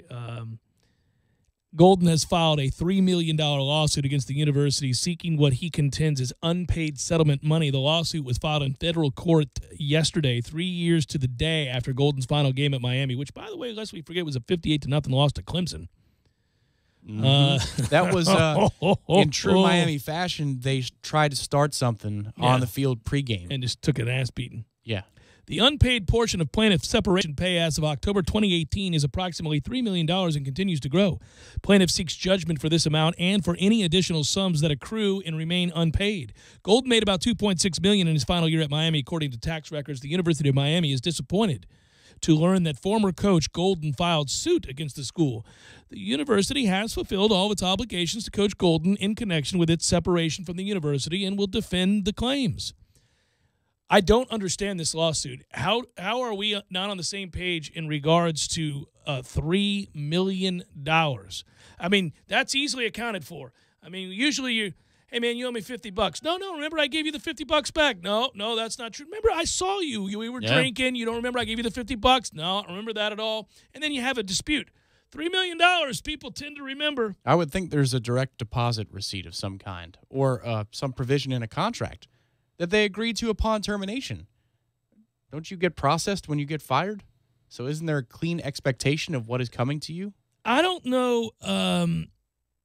The lawsuit does not say what specific amount, if any, Golden received when he was fired. The defendant failed to pay and refuses to pay the plaintiff the full amount of separation payment required, says the lawsuit. He was back in Miami this past weekend in his role as a position coach with the Detroit Lions, and they beat the Dolphins 32-21. I'm sure you love that. But hey, there was speaking of that, returning to former places or familiar places. So I saw Butch Jones standing on the sidelines for Alabama, of course, during that game. Well, it's the home for wayward lost coaches. Do you think Nick, as a shame tactic, said you will stand on the sidelines? I mean, is he actually a quality control coach, or is he? He's a real coach of some kind. He's actually on the staff. They have 150 people on staff. No, but I mean, if he is, I didn't see a headset on his head, and he looked to be standing, kind of apart from the sideline. But it's in Neyland. Do you think Nick is a condition? I don't just want you to take the job. You have to stand on the sidelines, walk out of that tunnel, in and out of that tunnel. He is not a position coach. He is an analyst. Right. So he can't be involved in talking to players. But he was wearing the Alabama polo, and he was standing on the field at Tennessee the year after.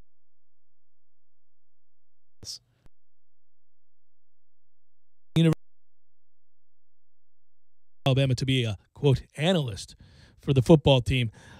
That's where all the wayward losers go. This is when it all falls to pieces. We'll take you in. Sark, I know you're drunk. Come on over. We'll get you sober. Why don't you look at film for me? Was it snarkiness that I want to be there when we beat this program that betrayed me, or was it you will bend the knee? And not only will you bend the knee, Butch, you will stand on those sidelines and take the berating you receive from all of those fans. I was about to say, if you're Butch Jones, you do realize that you were 0-6 in the conference when you were fired. I mean, they fired you 10 games into the season. You were 0-6 in the conference. He was creating winners in life.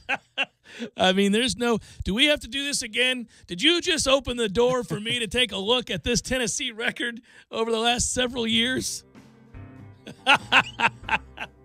Because I'll have you know they went 2-6 in 2013 in the SEC, 3-5 the year following.